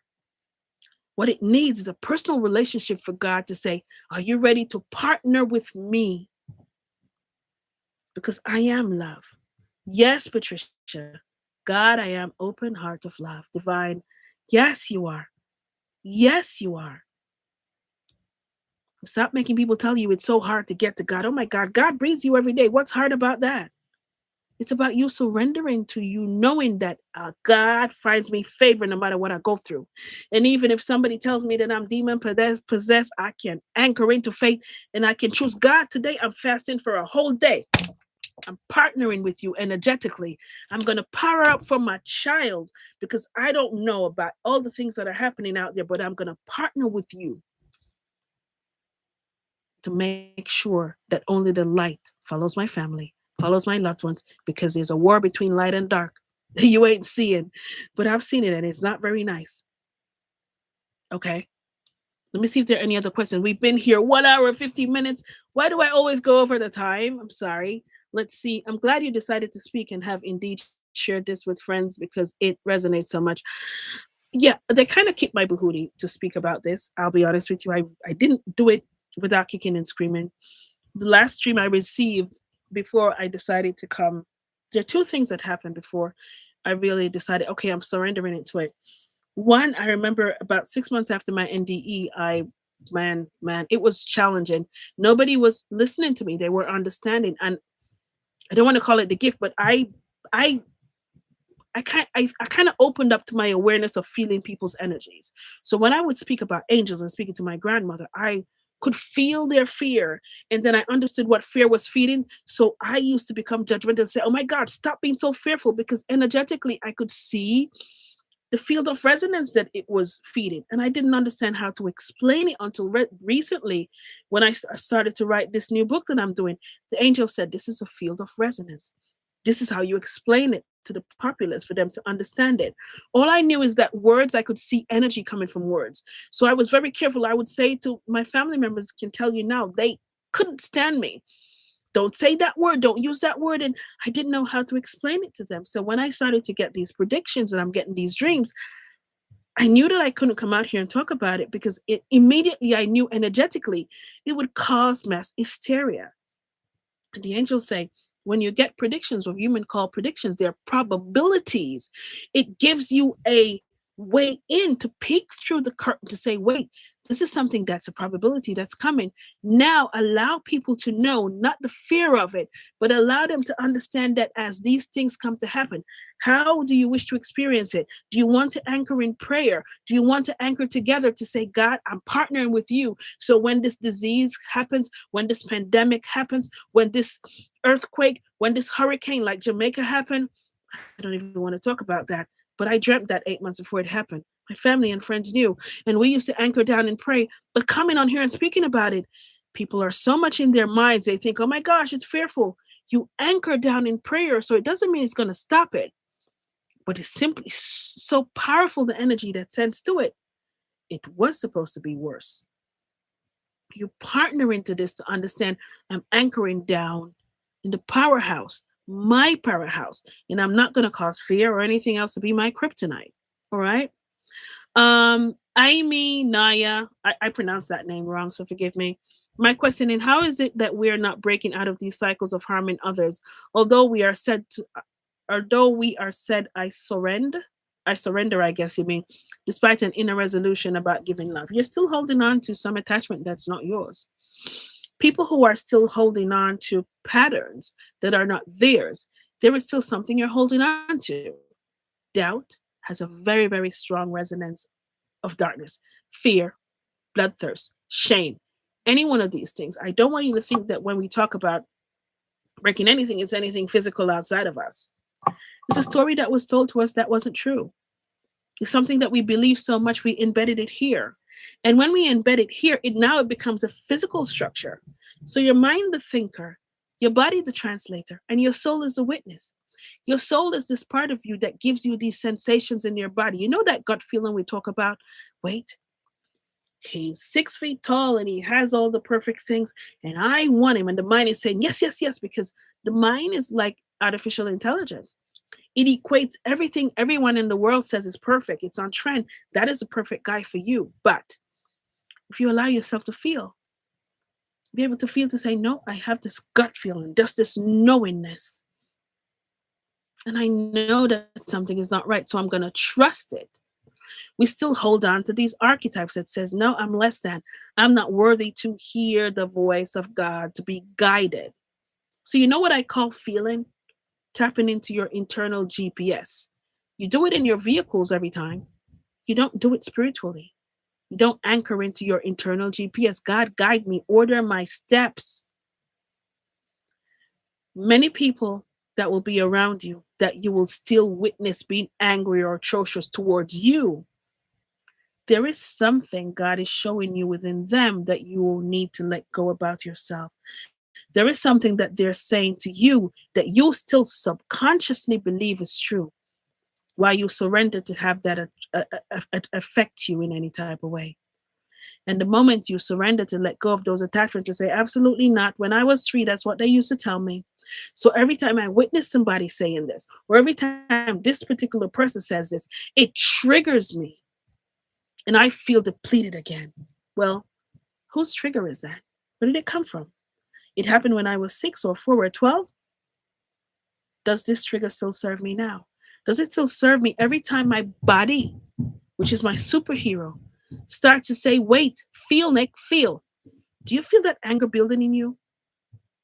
I remember the first time I got this analogy from the angels, and I thought, oh my gosh, I never saw that.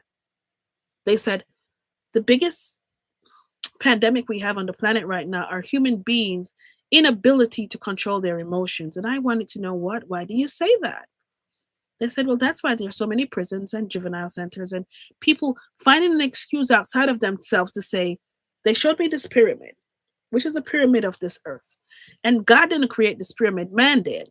So there's a pyramid, and they say there's a 2 percentile that are the richest, the most famous, the this, the that, the whatever. You see, on top of this pyramid, these 2 percentile, they created for you the way society has been run now. You did not have to agree to it. But okay, ancestors agreed, and we came along and said, okay, I'll agree because the black race this and the Asian race this, and we have to form this alliance against ourselves. The 2 percentile use the same text and the same structures and the same rules to change them as they see fit, to use the same text that you use every day to say you must follow. But they find something in the text, in the clause, in the jurisdiction. You know laws better than me. I don't. They use the very same text to say, oh, I can use this text, right? To validate that atrocious thing that I did because I am atop of the 2 percentile. But as it trickles down to the bottom, you must follow or else you lose your house, you lose your car, you can't be in society as identified as a human being, you'll be pushed in a corner and we won't give you support, you have to eat the things that we choose to give you to eat, you have to consume the things on your screen. There are many countries who do not allow the things that are allowed in this country for children to watch. Who's taking part in that? But you have an active responsibility. So as this beautiful percentile starts to happen, you have to think about it for a moment and say, wait, whose choice is this? I should have an active choice in this choice. Why is it that I convince myself that I don't have a choice to change? Why is it that I don't just simply choose not to be a part or support these things, these systems anymore because they're not working for me right now? I don't see where it's serving me. We have the power of choice. So, talking about not breaking your cycles is because you've convinced yourself that these cycles belong to you. Snap out of it. It does not. If at the end of the day you cannot find peace in your heart, there's something missing. It's not outside of you. It's you who has to do this analysis and choose. Okay? All right, we're almost 2 hours in. Let's go through quickly. If you like what we're talking about so far, just put a thumbs up. Just put a thumbs up so I can know I can do this some more. What do I do when I see 986 everywhere? Click TV. Everybody gets repeating patterns, repeating numbers, repeating signs. I want you to be aware. When you start to see anything that is repeated, it's your spirituality that starts to deepen. And what your guides or God is trying to show you is be aware that when you see this number, you're in a thought. It's either acknowledging that what you're thinking is correct. For me, sometimes I have repeating patterns and it becomes the same repeating pattern whenever I have a thought to say, am I doing the right thing? Like to do this live. I planned this today and I was thinking to myself, nah, can't bother. you know. And the moment I started to think of it, 11:11, and it wasn't 11:11 on the clock. It was just I came on the phone and I snapped 11:11 and I felt this rush of energy flow through me, which is my guide's way of telling me you're on the right track. So whenever you see repeating numbers, repeating patterns, repeating anything, just be aware of what you are thinking and what you're doing. It's a instruction manual for you to understand whenever you see this. It's understanding us telling you that you are supported, you have guidance, but this is a redirection for you. This is we trying to protect you. This is us telling you to let God order your steps. Just trust these signs that you're getting. Okay. It's that gut feeling. So be aware of what you were thinking, what you were doing, what you were saying, or where you are. And then you will start to equate to say, this is what this one means. This is what that one means. So you'll know. Okay. I get choked up with the depth of God. You can get choked up about the depth of God, but I want to remember always just think about this beautiful grand ocean, which is God. And we're all aspects of this beautiful God particle. It never stops. It always is created and it always is learning. We have been split into 8 billion strong on this planet for God. And we all have a choice to choose if we give love or withhold love. We're the ones who are judging that right now as we're here. But don't give up your power to say you do not have a choice. Anchor down and partner with God, partner with light. Okay? What else is here? I'm so glad you decided to speak. Okay, I've seen that before. Thank you so much, Bevim. Michelle, I never say he is nonverbal. I said he doesn't speak English. He speaks angel. Ah, that's what you said. I'm so sorry. I got that wrong. I got that wrong, Michelle. These are just moving too fast. Well, if he speaks angel, my girl, just all you need to do is feel into the messages that are coming through him. And if you say he speaks angel, that means you're aware that what he's speaking is wisdom. If there's information coming from a child or any being or any living thing, and you can use the words angel, that means you feel an exchange of unconditional love coming from him. And I love that. The fact that I skipped over what you said, Michelle, the way I look at it, I don't see anything as a mistake. I see it as something that somebody else here would have asked or probably asked themselves, and I answered that for them. And now I answered your question, okay? So I apologize about that. Um, let's see. Let's see if there's any other question while you are there, my love. I mean, many of the things that I will say here, maybe it's new to some people. For most of you, it probably won't be. I'm speaking from my own perspective, from everything that I've experienced. And the things that I've experienced, I can't unsee them. I can't unknow them. I can't unhear. That's what makes it a little bit challenging. So I try to be on here as open as possible for those who are willing to hear, to understand, to learn, and even if you're not learned, to at least tap into a frequency of something that maybe you've never heard about, to see how your body, your soul, your heart resonates with it. And if it doesn't resonate with you, it's okay. I ask you always to just try to walk in your own light, not to shrink your light for anyone else to be comfortable and you be, excuse my language, you be uncomfortable about anything. Okay. So that's what I want to say. Um, Smirk. I don't know. I can't pronounce your name. Maybe you're talking about animals. You say maybe a little unrelated. I recently lost my 2-year-old cat. Do you have anything to tell about what happens to our pets, girl? They're living things too, are they not? They are also aspects of God. They are still in a beautiful realm of light. Most people will always feel the essence and the energies of their pets. And there are many NDEers who are met by their pets. Many pets, I think almost every pet chose you. They chose you to give you something that you were missing or something that you needed to grow or to learn. They do not hold on to the emotions and the karmic traits as human beings do. So they don't go through the same process as a human being goes through on the death process.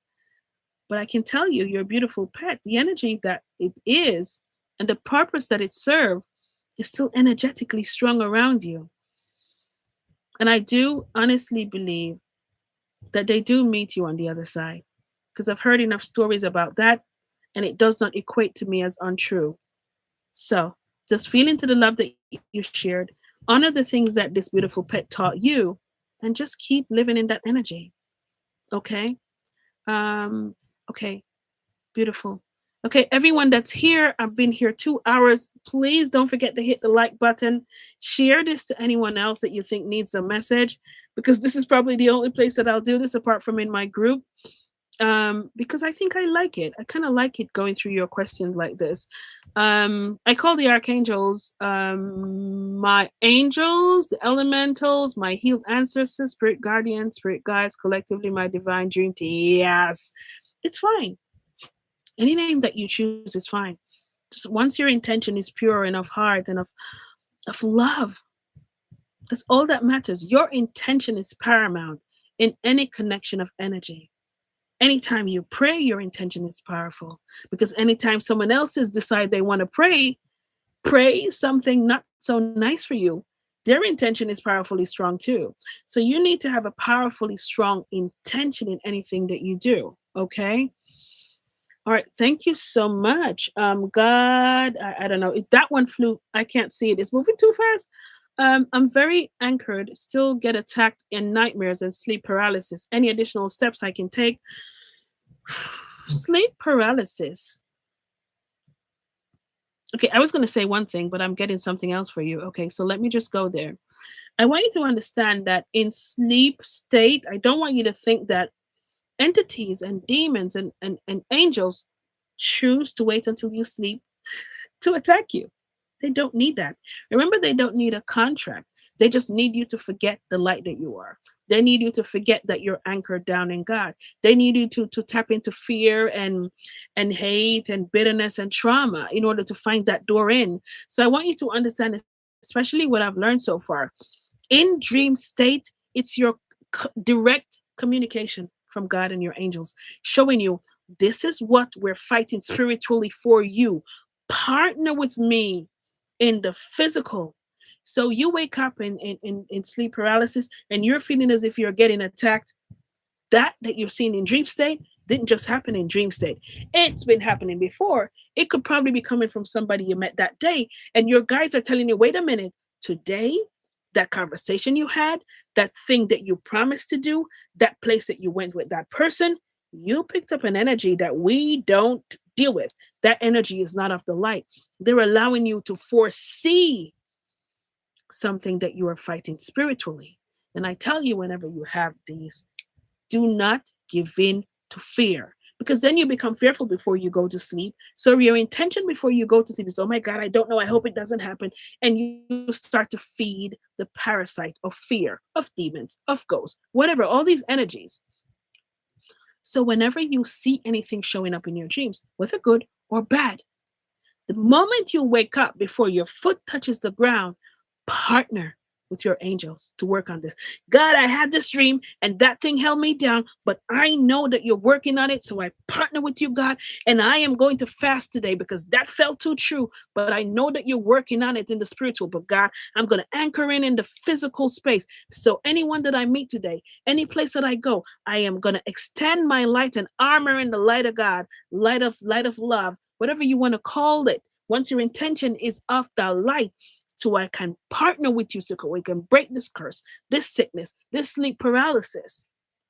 So the additional steps you take, JB Balanced Spiritual Growth, is before you go to bed, you set an intention and you call your angels in and you understand that anything that I experienced to witness tonight in sleep state, Allow me to get clarity on that which you are showing me. And within my community, then I teach them, go one step further and simply tap into sacred writing. Had that dream last night, and I know that you're ordering my steps. However, can you give me clarity on this situation, God? You can do that. And you can't tell me that you can't do that. I have notebooks and notebooks and notebooks over and over again of information that I received by just sitting down and tapping into the resource of prayer and saying, God, order my steps. What am I doing? Give me guidance. Fill me up. Fill my cup. Okay. What else is here? I'm thankful for you. I'm thankful for you to see Campbell for actually just tapping into the space and being here for the so long, 2 hours long. I think we probably should go. If you're willing to go, just say time to go, okay? If you want me to go more, just type more so we can do probably 20 minutes more, okay? Every day I feel a warm, holy presence come all over my body. Is this the Holy Spirit? Andrea Clark, when you feel this presence, I want you to tap into your resource of your consciousness. Become aware of this presence. Anything that feels of God, anything that feels peaceful, gives you joy, gives you happiness. You are stripped from the bills, from the thing that person said that made you angry. You are stripped from all these things. It's God just saying to you, wait a minute, I've got you. I want you to tap into that feeling. I want you to hold that feeling. Somebody asked me the other day, why do you breathe so deeply? Girl, I'm not breathing deeply. I'm reminding myself that God breathes me. That's why I do it, because when I was coming back from my NDE, I say my NDE, I correct myself. When I was coming back from the experience of that NDE, I remember when I was in this dark space and my grandmother kicked me out of heaven in a sense. Oh gosh, so many of you is going to get hooked up on me saying getting kicked out of heaven. Don't get hooked up by me saying that, okay? But that's what happened. I wanted to say my grandmother kicked me out. She said, you have things to do. But when I left that white space, I was in this dark space. It wasn't a darkness. I wasn't scared. In that dark space, I knew that everything is created from there. So I equate it to the womb space for some reason. I don't know why, but that's how I think about it. And what happened to me then is there was like somebody picked the pinhole, but where I'm going with this is it breathed me. When that hole and that light started to expand, that's how I started to feel my breath. When I started to feel my physical body again, I was firstly very disappointed because I felt the limitations that my body had. Okay. And because I started to feel those limitations, I didn't want to move. I wanted to keep that energy that, oh my gosh, that unconditional love. I don't want to move. I don't want to move. Nobody, I don't want to move. I do not want to move. I want to hold on to this memory. And when I was having that fear flood back into this very physical body, because now my conscious awareness shifted from being a spiritual being. And with that breath that came back to the body, my consciousness came back online of being a physical body. And I remember the first thing I heard in my head was, that's not just air, that's the consciousness of God. Man, I'll never forget that. So when I do this breath, I kind of get a recall moment of that heaven space. That's why everyone who comes in front of me, I tell you, breathe. Stop hyperventilating through life. I can't do this. I want to check out. Why? Why do you want to check out? You are already an expansive being. Everything that you say is beating you up here. When you go back on the other side, it was like a blip. And these patterns you keep repeating, you're afraid to speak your truth because my family's going to be upset with me. Well, be upset. I am not doing this again. I want to come back with another experience. So I don't care if you're upset. I'm speaking my truth because I do not want to go through this again. Because if you ask God for something, let's say, for instance, you tell God, God, allow me to understand how to embrace love. Many people ask that, right? Do you think God is going to pour love over you? This earth experience, why we are here, is to explore, expand, learn. Everything is information. So for those of you who say, God, allow me to feel what love is, you will get every soul test in the book, in the text, in the skies. It gives you an opportunity to choose if you'll show up for that love. So you will experience people who wants to come in and break your heart. Because God said you want to experience what love is, you are love. So if you want to experience what love is, you don't look outside of yourself. But I will send you the soul test. I will send you the soul test. Now you choose because you have the power of choice. Feel into this person that's talking to you because you say, God, allow me to feel love. Feel if you can feel me. Feel if you can feel you coming out of them. Feel if when they speak, you feel love, not the words. We get caught up with words. Oh, you say, I love you. And you know the worst part? How many of us here type love in this comment? Let me tell you something. Because many of us are still doing this. How many of you say, I love you for the first time and almost died of an anxiety attack? How many of you put love in those comments? I want to know if I'm the only one who did the stupidity. I feel like crying. How many of you said I love you to somebody for the first time and it took weeks to come up to it and you wanted to find the perfect moment and you try to say, how do I say it? I love you, I love you, I love you, I love you, I love you. How many times you wanted to say I love you to somebody and you practice it so many times and you were almost having a bloody anxiety attack because it wasn't the fact of telling them I love you. You feel so incomplete of love that you only said I love you to hear I love you back.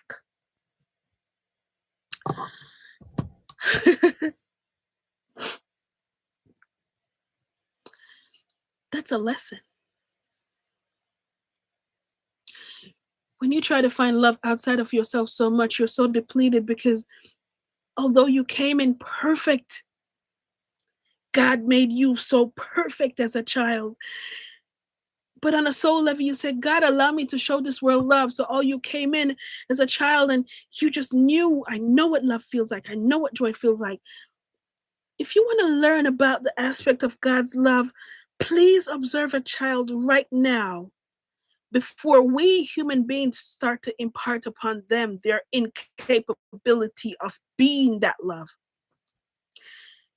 This is why you're an adult now, to learn to be a child again. Once a man, twice a child. Do you think it's talking about death? It's talking about finding the love within you that you forgot as other human beings who also forgot how to love themselves, imparted that deficiency upon you. It's an absolute genocide.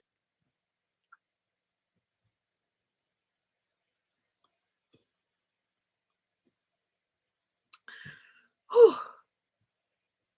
We are born looking like our parents, guys. We die looking like our choices. So, for all of you who are still saying, I love you to somebody else, not because you really, really love, because you're hoping that when they say, I love you back, you can feel something fill your cup. You came in filled. And you see, you came in filled as a 1 day old, filled with an expansive love of God. For you to express yourself that way as the love of God. Before religion, before culture, before what people said, before society, before money, before parents, before siblings and families and boyfriends and girlfriends and all that crap. I am love. Not when, not if, not how. I am love. This beats me up a lot because I spent a lot of years searching for bloody love outside of myself. I love this word bloody. How am I going to stop saying bloody? We try to seek these things outside of ourselves.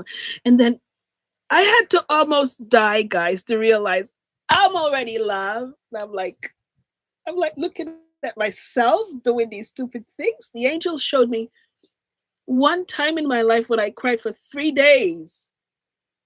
3 days. When Mother Mary is going to show me that trusting God and trusting love is your breath, the inhale and the exhale. That's trust. That's what trust feels like. And she's going to go ahead and say again, there's a surrender before sleep when you practice to die.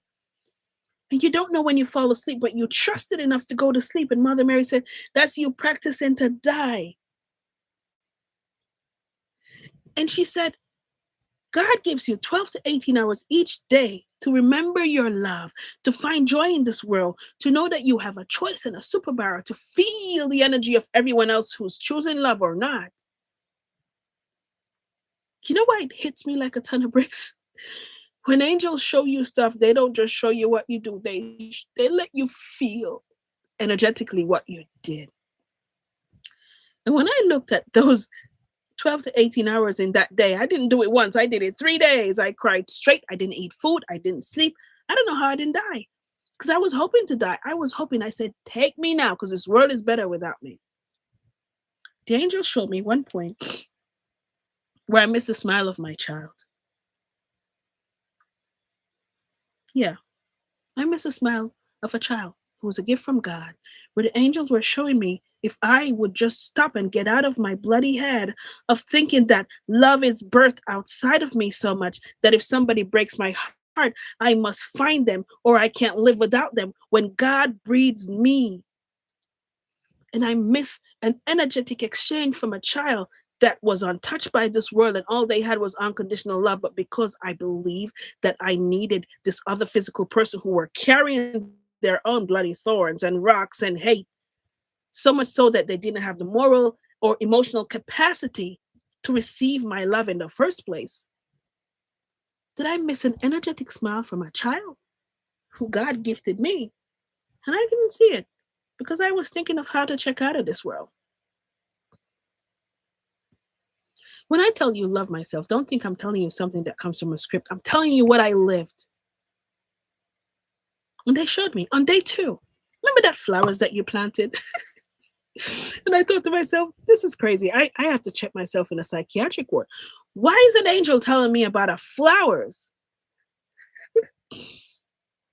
And I did have a flower, but I didn't remember about the bloody flowers. I didn't remember anything about it because I am hurt. Somebody broke my heart. I'm crying for 3 days and I want to check out, right?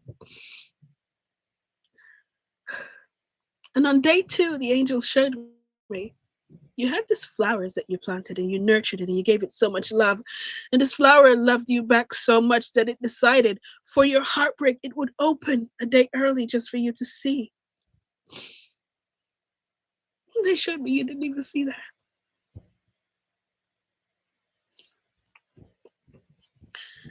So the reason why I tell this story is because I don't want you to miss the signs. Many of you are on here right now. It says how much? 75 of you are on here. Thank you for being here. The reason why I'm so passionate about this is because I know what it feels like to be on the other side of spirit, not being trapped in a limited body with emotion that tells you that you need somebody else to complete you, and then judge the daylights out of myself for crying for 3 days for something stupid. That's why I say this, because when they made me feel that a flower that God created, the stupidest thing, I didn't know a flower was giving me an exchange of energy of love from God. I didn't know. Nobody taught me that. I didn't know that I was one with nature and all these things so much that just by seeing a flower open and seeing the beauty of the colors, that the smile that it allowed me to have, understanding, oh my gosh, that's my flower. It's opening. And in that breath, the angel showed me, if you had seen that, it would have allowed you to remember your light, that you are loved. I won't even go to day 3. Many of us miss these signs and we say to ourselves, God's not speaking to me, yo. Absolutely not. God speaks to you every waking breath. You miss it. You miss it because you're listening for somebody else's voice in your head. You're waiting for thunder to roll and lightning to strike. You're waiting for the mountain to turn over. You're waiting to see Armageddon or 10 horses or horses with 50 heads. The horses with 50 heads is all the choices that you're not making for your bloody self. In a mansion with many rooms, when Archangel Michael showed me that, and I had a very beautiful Christian woman who booked me a couple weeks ago. She booked me. I was telling one of my girlfriends last night because I didn't speak about this really. And she sat across this very screen on this laptop looking at me. And she chose to book me to tell me everything that she said I did wrong. How could you speak about Jesus and Archangel Michael in the same sentence? Jesus did the atonement of sins. And she's telling the story that was told, and that's okay. That's okay for you to tell that story. But you missed the point. You missed the lesson. She says to me, Jesus, even in heaven, is supposed to be on at the head of the table. How can you say Jesus and Archangel Michael? I said, you don't understand. I can't unsee what I unsee. On the other side, all these angels are just one field of consciousness of love. We name them because we need the names as human beings, because we say, oh, I need Jesus because I was a Christian. So if you see another ascended master, when you die, you're not going to go to the light. Feel. So she told me everything that I did wrong, and you use that word, and Jesus is not your brother. Jesus is your God. And she's speaking, and I don't know why the angel started to show me imprints of her own life. I don't know why these things happen. And I immediately realized she's here because God wants her to see the light. She thinks she's walking in the light, so don't judge her. Show her the light of God. And she spoke for 27 minutes exact. And then I said to her, I said, are you done? Do you feel complete? I'd never raise my voice louder than this because the angels taught me one time, if you go loud, we can't go loud with you. So you will be matching the energy of darkness when you get angry. We won't get angry with you.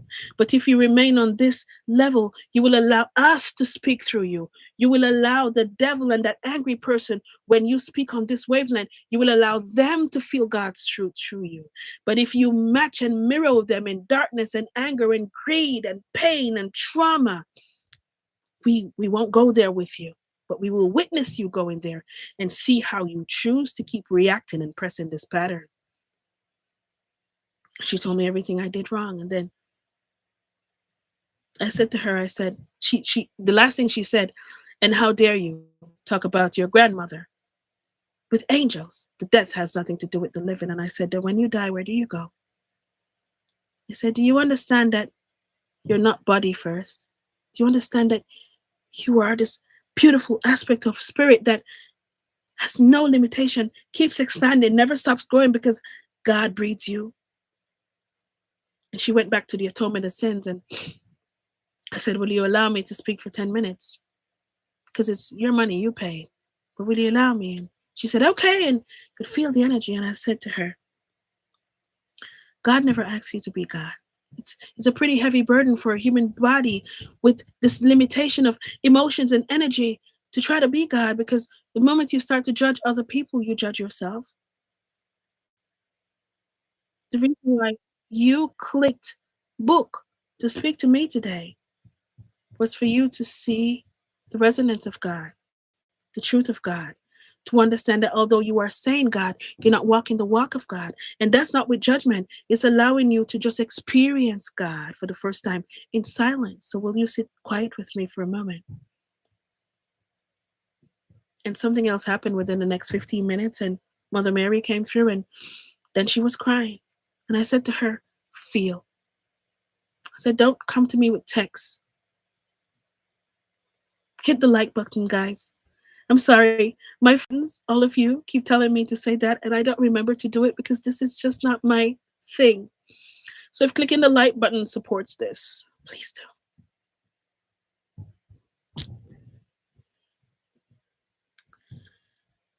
Life is not hard on us. We are hard on life. So click the like button if there's anyone else who's hard on life. It's funny, I was sitting with my girlfriend last night and I told her one more story, and this woman asked me to tell her story, but she said, "Tell my story and call my name," but I won't call her name. And I wasn't going to do it, but it's funny. It just came back to me, so I guess I should tell. There's this woman who called me last week because I put my WhatsApp out there, and then I'll read the messages and I'll feel into it. And she said, I just want to speak to you just for a few minutes. I want to tell you something. And I just feel it's urgent to tell you because I think the story will save somebody else. I don't know. I just felt like talking to her. I was actually in my office and I never take calls in my office. And I did that day. And I went to the office, I closed the door and I said, "Okay, speak." And she said to me, she said, on November 13th, I remember this day. She said, she told me experience she went through in life. I won't go through it, but she went through a very atrocious experience as a child. She was abused terribly, terribly, terribly by many members. Many of us here also have this experience. So she mirrors a lot. That's why she wanted me to talk about it. And she said, "Nikki, I have a perfect family. I have two children and I have a husband who loves me." But she says, "I have these nightmares and I don't know how to get rid of them and I don't know how to let go of them. And I went to church and I get burned by the church and I depend on the church." And when I'm saying this, please don't think I'm beating up on the church. I'm just telling somebody's story, okay? Because this story mirrors. And I'm going to get to the point quickly. She was dependent outside of herself to fix her.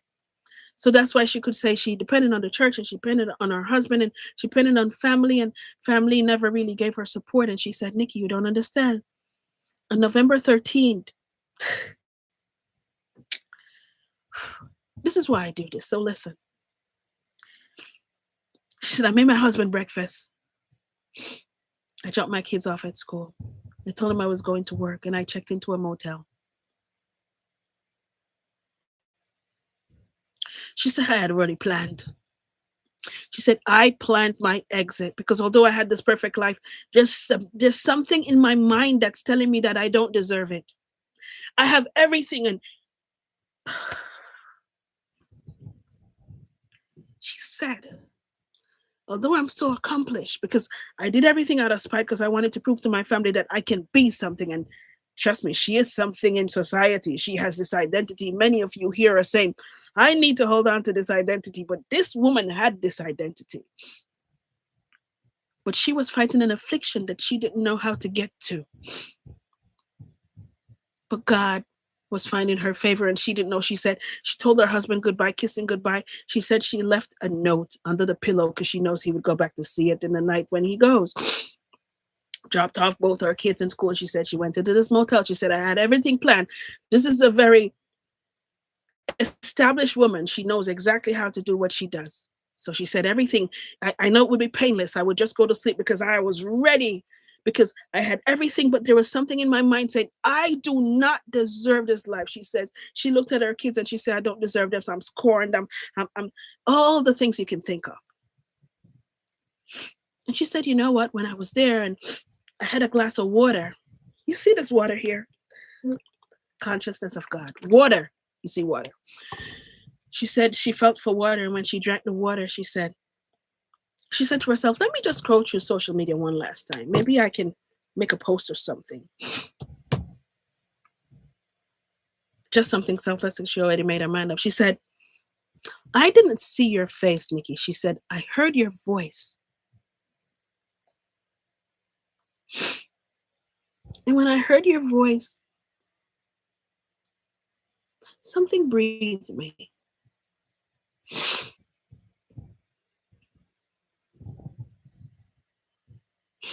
I started to feel light."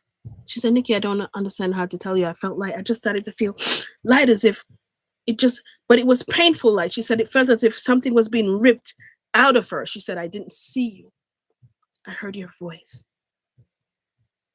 She said it felt painful, almost as if, did I take those pills already? Did I do, why am I? But the more she felt like something was being ripped out of her,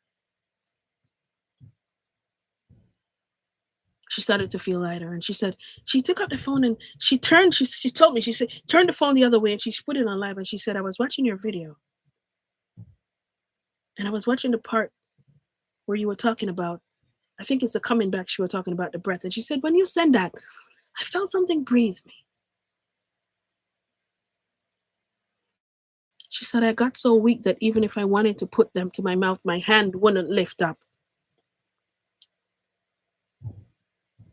She said, I just want to call you to tell you thank you. I said, don't thank me, thank God. Because I don't know you. But God knew you. I didn't call any of these interviews to interview me. I didn't call to do any of these things. I just got my bahudi kicked in a sense, and the angel said, you must speak because you need to be one of the many. I said, God had a plan for you, not me. I come empty. Guys, I really do come empty. I clear out everything. I let go everything on the outside where I really do come empty. She said she got so weak on the floor, but the only thing she had strength to do was cry. And I said to her, because in all those tears was every hurt that you held all those years. And your body did not know how to let go of it. So those tears were the last remembrance that you needed to let go. She said, I don't even know what to do now. Do I give my life to God? I said, you already did. I said, you already gave your life to God. You were saying that prayer subconsciously. God, give me a sign. I said, even if you didn't say it out of your mouth, you said it. I said, possibly you had a praying husband who were interceding at the same time. That's the power of prayer that made sure at the right moment that you heard something in your head to say, go on the phone one last time before you say you're doing this world a favor. That's why I do this. Don't care about anything else. Because I know where I'm going. I don't take any of these things with me. No phones, no houses, no cars, no identity, no popularity.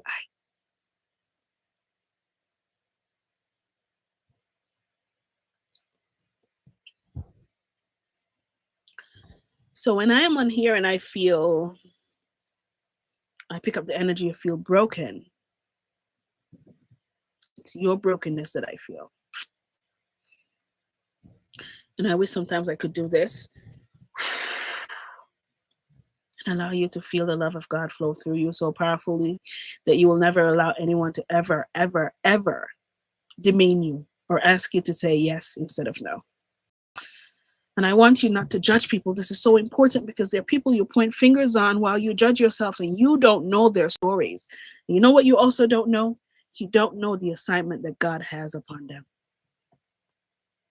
This pastor that emailed me, and it seems as if he wants to let go of pastorship. And I had to say, do not let go of any assignment God gave to you just because the world is not comfortable with it. You may say it in another way, bring God in another way, but once your intention is off light, don't you ever allow anyone to take that away from you. But more than ever, I beg you, there's some things you need to hold on to. I want you to forgive yourself today. Though I'm not asking you to forgive people. I'm asking you to forgive yourself today to believe that there's one other human being on this planet walking in their own darkness and their own decisiveness and in their own fear and whatever it is they're carrying, to allow them to actively do something or let you witness or experience something in your life, especially as a child, to allow you to grow up as an adult. I ask you to forgive yourself to believe that that person could take your power away because they can't. That child that's held space for you has been waiting for years. This is why I did the self-love and healing course, because I can't get to everyone in front of the screen to allow the angels to take them back to inner child to say, this is where the hurt started. So everything they took me through, I put there. Every meditation that I do, it's actually Mother Mary that it comes from. I don't have another guide who does meditations with me right now. Mother Mary comes through. She said, press that button. And then when I need to listen to the frequencies, which is why I know that sound is so important, these angels are very meticulous with the sounds that you put with any message that comes from them. because they've allowed me to listen to African beats and say, wait, feel. Although that's a song and it's popular, they use the beats of the ancestor and they embedded within it fear. They embedded with it hurt. So the people who listen to it will always remember every time in their lives that they've been hurt and it makes them cry. It is a doorway that the devil used to get them in. These things that I learn now is crazy, but crazy good. So it's very meticulous when Mother Mary says, no, keep going. No, keep going until I get to a sound or a frequency. She said, that one, feel. And the angel will say, feel, feel. And then whenever I start to feel as if something is going to blow my crown, she says, breathe it in, breathe it in. That's the one for the people. Because we don't understand to feel. So we listen to beats and things. And do you have songs? I want to know. How many of you type in song? Do you have a song that takes you back to where hurt lived? Do you have a song that whenever you listen to that song, it makes you cry because Jesus Christ? What about that song there? Anytime you hear that song, that we want to cry. How many of you have a song or a sound or a frequency or a color or a smell? So they allowed me to understand it's a frequency. Messages and frequencies. The light of God used messages, frequencies, sound. It comes through sound, it comes through frequencies, it comes in colors. This is how you receive message and interpret them now to syllables to speak, right? Well, don't you think the darkness does the same thing? The darkness uses the same energies, the same songs, the same beats, but embedded into them are synchronistic, choreographed sounds that puts you back to where hurt was, that makes you angry. I want you to pay attention to the songs, the sounds, the things that you listen to. If it is taking you back to a memory, it's mind control in a sense. It's taking you back to a memory, that you wouldn't have remembered if you didn't hear the song. And when you remember Jesus' peace, or you start to cry. It's a field of resonance it's creating. And I want you to be aware of the I don't know why they just put that in my head, but that was for somebody. Okay. Oh my gosh. Support the channel. Look under the video, see a row of buttons. Like, thank you, Sherry Ann. I can't do without you, Sherry Ann. I can't do without you telling me to do this all the time. Press the like button, guys. Support the channel. Look under the video. You see that? It's not even coming natural for me to say that, but I'm going to practice to do it more, okay? I want you to, if you haven't subscribed to this channel, subscribe. Share it to somebody who needs it. Just because I come here and talk a whole lot about stuff that you probably never heard or stuff that you wanted to hear, share it with them too, because maybe it will help them. And that's just what we want to do here every week. I want to be authentic because I don't know any other way else to be. And please expect me to cuss bloody a lot because I do say bloody a lot and blimey. And I don't know why because it sounds good. And do we have any Jamaicans on here right now? If you have any Jamaicans, can you put the flag up? Because I want to just have a silent period for my country, Jamaica. We've sent so much energy of love and healing there. We're in the background doing so much right now in prayer, in intercession. And the reason why I want to say that to you is, man, don't feel as if God is beating down on you, on us. It happens on so many places on this planet. But the angels say Jamaica, like few other countries, is ground zero. They call it ground zero because before the storm came, those who know me close enough know that I spoke about the storm, but it wasn't important for me to come on here to talk about it. And it's not important for me to talk about it now either, because it's after the fact. But the angels call it ground zero because you see these places in the world that colonizers or the powers that were chose to be a country of depletion, a country of poverty, like Jamaica. For some reason, our energy grids that is beyond, they show me, between,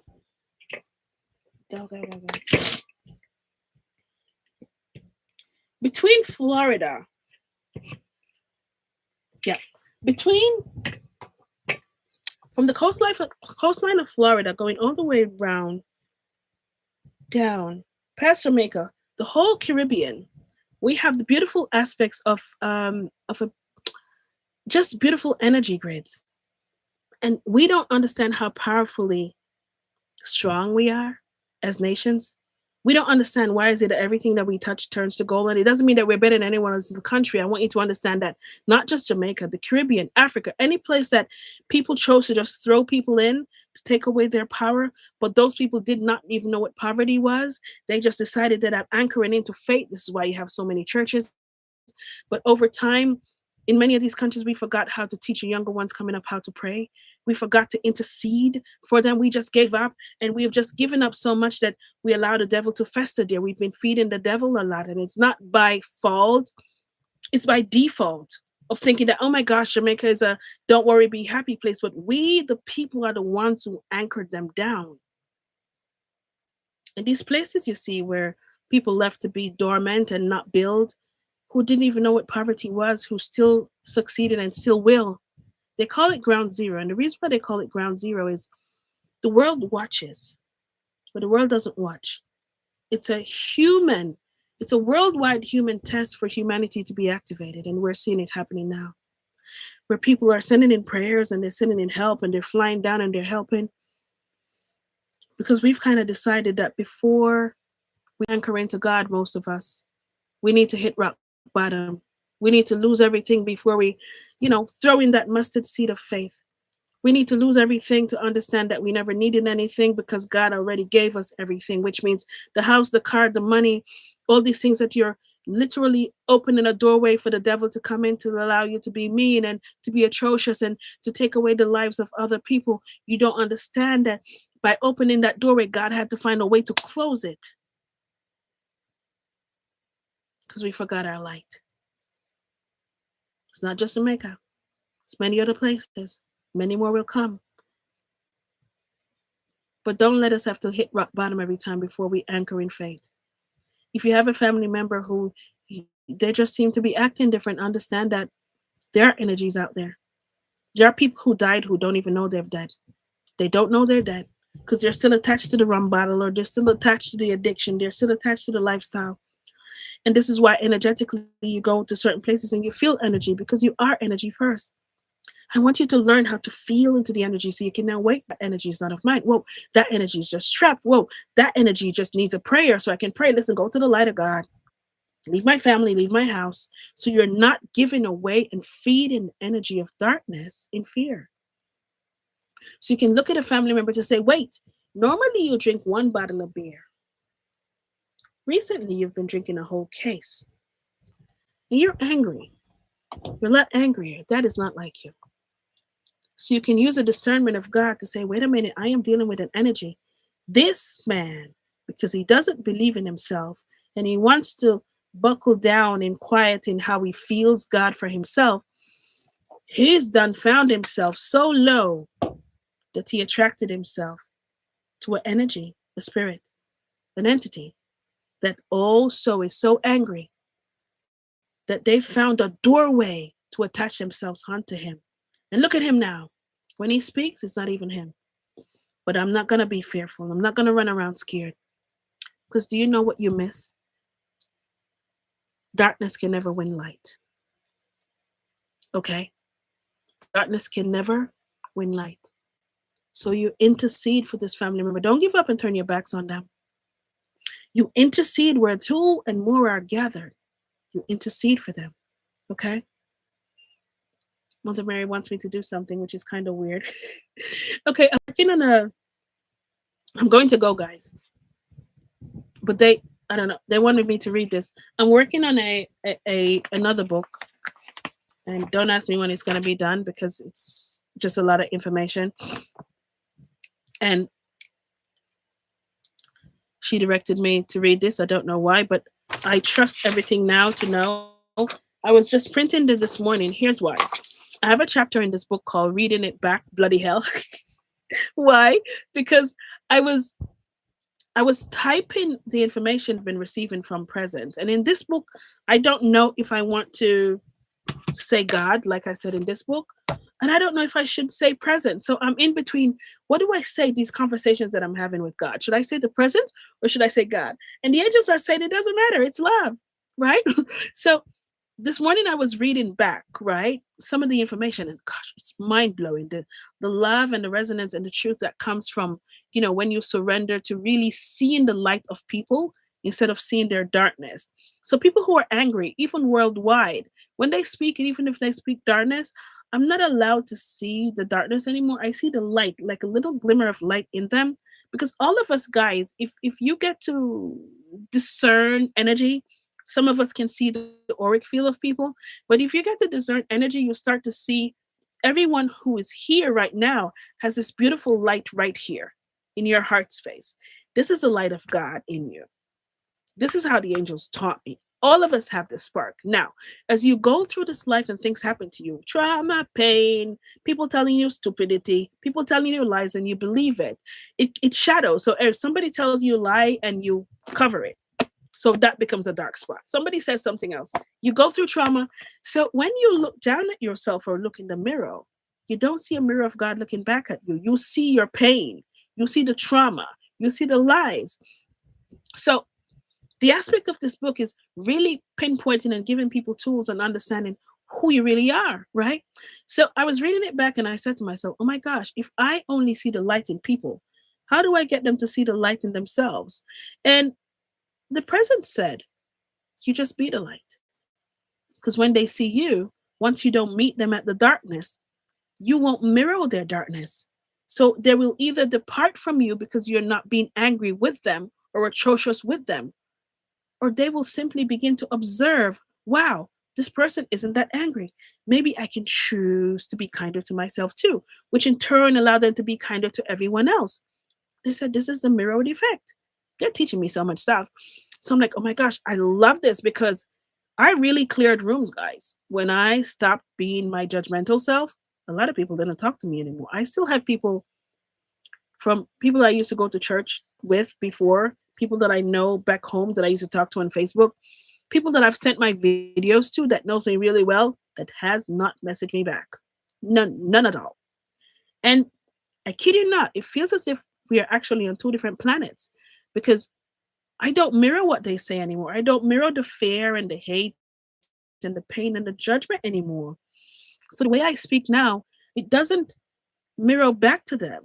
And some of them talk to me and they ask me questions. Nikki, it's interesting. So for those people who are the angels teach it, being the light of God allows them to see God, right? But those who depart themselves, they weren't really for you. They were feeding off you being weak. They were feeding off you being a settler. Saying yes is when you're supposed to say no. So when you clear the rooms of those people, don't miss them. Say, thank God I found out. And now, God, welcome the people who really deserve to be in my power. Okay. So this chapter I had, listen, this is not final. It's just me doing this morning. So I should share this with you, they say. So let me go. Chapter 9, which is not going to be 9 in the actual book. Reading it back, bloody hell. When I read back what was written, my God, I sit there blinking at the pages thinking, bloody hell, this wasn't me. And I want this exact phrase in the documentary because this is real. It is a true reaction because the conversations sound like someone else's wisdom, someone else's intelligence and awareness. The timing, the stitching of ideas, the depth, the clarity, the magnitude of truth. It feels like I'm holding a cosmic conversation between God and the soul of humanity. And somehow I was allowed to witness it firsthand. This is not channeling, it's remembering. The presence reveals something profound. You are not channeling me, you're remembering me. Sacred writing is not receiving from outside, it's opening the door to light within. The space between spaces is where the soul speaks without interference. God writes without resistance. Truth comes unfiltered. Love becomes language. Wisdom becomes ink. And consciousness takes human shape. I do not perform it. I allow it. I do not control it. I surrender it. I surrender to it. I do not ask for it. I remember it. Why this matches for the quiet revolution? And I went on to say, because I, a woman living in Brooklyn, raising children, healing from trauma, navigating human life, can access this depth, then so can every person on earth. This is not a special gift. This is a sacred inheritance. Every human can enter the space between spaces. Every human can hear God. Every human can remember their light. The quiet revolution is not my message, it's humanity's message. I am simply one of millions who surrendered to write it down. Now I understand why they wanted me to say this to end this. They wanted me to say this for you to understand. Please don't think that there's anything special about anyone else out there who can receive messages that you think is outside of you. You can also receive it.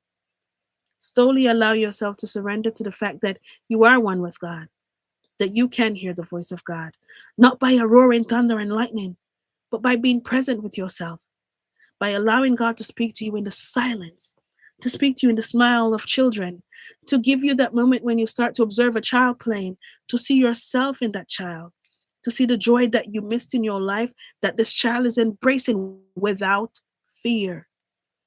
God speaks to every one of you every single day, doesn't miss a breath. And remember, between the breath, the inhale and the out breath, is life and death. That's trust. In the sleep state, when you surrender to sleep, when you surrender to practicing to die, that's also trust. The in between, in every day, is all you have. Find love in it, meet God in it, be graceful, be love, be the joy. And for all of you who are trying to find something outside of yourself, okay, fine. Write a list this moment. This is your homework of everything you want outside of a person or everything you want in a job, everything you want in a partnership, whatever it is, write it down. And when you are done, you write your name on top. Become that. When you become that, then you will be able to be aware of all that is for yourself. It's the art of manifestation because you must become love, to see love, to feel love, to be love. You must become love to understand that God has never been separate from you. And all these tools that we have on this planet that was created beautifully and cohesively for us to find God in so many ways, in writing, in praying, in preaching, in listening, in being in nature. All these beautiful tools are not keys to heaven. You are the key. Don't forget that. Don't keep searching outside of yourself for the key to God. Don't keep depending on somebody outside of yourself to bring God to you. Don't depend on dipping in water to find God. God is here. And that tool allows you to awaken others. So keep going to your church. Keep being the light of God. Keep walking the walk of God. Keep being kind to people because you're being boots on the ground for God. Do not judge people. Do not try to be God. Be that lighthouse. But start here, will you? Start accepting it here and understanding that I am one with all and all with one. And I thank you for sitting here with me today for 2 hours. Oh my gosh, it's going to be 3 hours. Oh my gosh, it's 3 hours. So whenever I say I'm going to do a live, please prepare yourself to clear rooms for 2 to 3 hours because it seems as if it's going to be a normal thing. Thank you so much. And for those questions that you want us to talk about in the next live, you can post it to me. Or if you prefer for me not to read messages and just go through your messages here, I'll do that too. But the way I know angels work, I'm pretty sure the question you had in your mind, they already orchestrated for it to be answered for you anyway. I love you. I love you. But most of all, please love you too. Because if I love you, and I can love you without any conditions to it, I want you to type on the screen love. Because we need to embrace this love. This love that we cry because somebody we think took it from us. No, they didn't. We just did not identify that that is which we are. And I want you to stop trying to look outside of yourself for this. Type in the word love. This is how we end today. God is love. You are love. The world is love. And the only way to save yourself, the only way to break curses, the only way to get rid of demons, entities, ghosts, all these things that you fear, first of all, do not hold on to the archetypes of fear. You fight it with love. You fight it with love. You anchor down in prayer and you partner with God and your angels. And don't let anyone tell you don't have angels. You do. Every one of you came into this planet with a main angel plus infinite amount of angels and guides. Every one of you do. Why? Because angels are field of consciousness. So they're everywhere at every moment, at every waking breath. Be aware of how you think about yourself, especially because every thought you hold is a prayer. It doesn't go into nothingness. It goes into this field of dark space I told you. It starts to create. If there's something you want, feel how it feels. Anchor into that. Hold on to the faith of this. This is a life I want. This is a house I want. This is the partner. I'm feeling it. I feel how it feels to hold on to it because I am energy and I'm calling it in. Hold on to your superpower. If I teach you nothing before I leave this planet, learn how to feel. Learn how to tap into your intuition.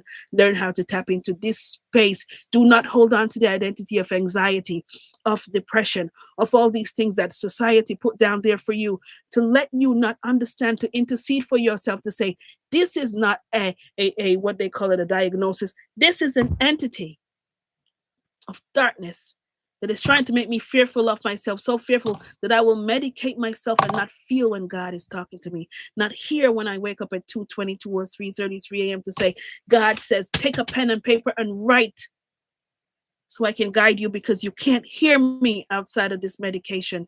You keep doing what you got to do to stay in this planet, but don't you dare give up on yourself because the moment you give up on yourself, you give up on the love of God. If I teach you nothing else in this world, I do not plan to die again, which is expanding, and have my guides or have my grandmother kick me back out of heaven to do this again. Don't let me do that. I'm not doing that. I'm going back to expand somewhere else next time. Believe me. This is why I do this. Mainly because I don't want to get kicked out again. I don't want to feel the energy of not doing the right thing. So for all of you, wherever you are in this world, I should have asked you where you all are from. Oh my gosh, I didn't ask you. I don't know how to do this live thing. I should have asked you to type which country, which state. Let's do that before we go, so we can anchor in all these countries, all these places, because you are a representation of that place. So we can send energy of healing and awakening into your city, into your state, into your country. Let's do that for a second so we can close with a spiritual awakening to allow this planet to understand that we are the aspects of God, that we are the truth of God, that we are one with God. Miami, Florida, Chicago, Maryland, California, North Carolina, Illinois, Long Island, oh my God, England, Atlanta. We are anchoring in because all of you, where all of you are, I want you to visualize this huge map. You see where that map is? There is a light that just lit up in that part of the world, and you just became boots on the ground. You just became a lighthouse for the city. And I do not want you to think that you do not have the power of prayer to intercede for your state, for your country, for the children. Know that every time you pray, every time you're here, Houston, Texas, Atlanta, Georgia, Wisconsin, know that we're going to be in this together because we are one universal body. We're breaking these walls down. Philippines, you have been through some stuff, and I want you to anchor down in prayer to understand that as we continue, we're breaking every wall down, every wall that says they can own God, to say some people don't and some people should. We're kicking them down, and as these structures fall, know where we are rebuilding it with love, not love if, not love when, not love how, just love. And if that's not enough for you, you can kick yourself to another planet. There are planets that are well more barbaric than Earth now. You can go there. But the only thing we choose to do this lifetime is anchor in love. Thank you. Thank you, Malaysia. Thank you for being here. Thank you for showing up for love. Thank you for showing up for God. Thank you for showing up for yourself. Thank you for showing up for this universal cell that we all are. We cannot afford for any links to break. We are all one. We cannot leave one country unmanned. We must anchor in the light, because if we do, then we're going to be a universal country without one hand, without the left hand and the right. And what are we going to do? Poke somebody's eye out in another country that's going through stuff and we don't want to pray for them? We have to be one universal sense. Haiti, you what? Ubuntu. Am I pronouncing that right? I never heard of that country. Where is that? Laquiche, New Orleans. Thank you so much. New Orleans, I had a dream about you. Oh my gosh, we prayed for you and we prayed that that's okay. I had a dream about New Orleans, maybe about 2 months ago, just before the storm hit Jamaica, about water coming your way. But thank God it diverted itself. We're so happy about that. We are one. Yes, we are one. Thank you so much. We are one. I love you all. Thank you so much for being here. Thank you for choosing for tap in for this day. I didn't even talk no Jamaican today. I never talk no Jamaican today because more everybody for understand what I say.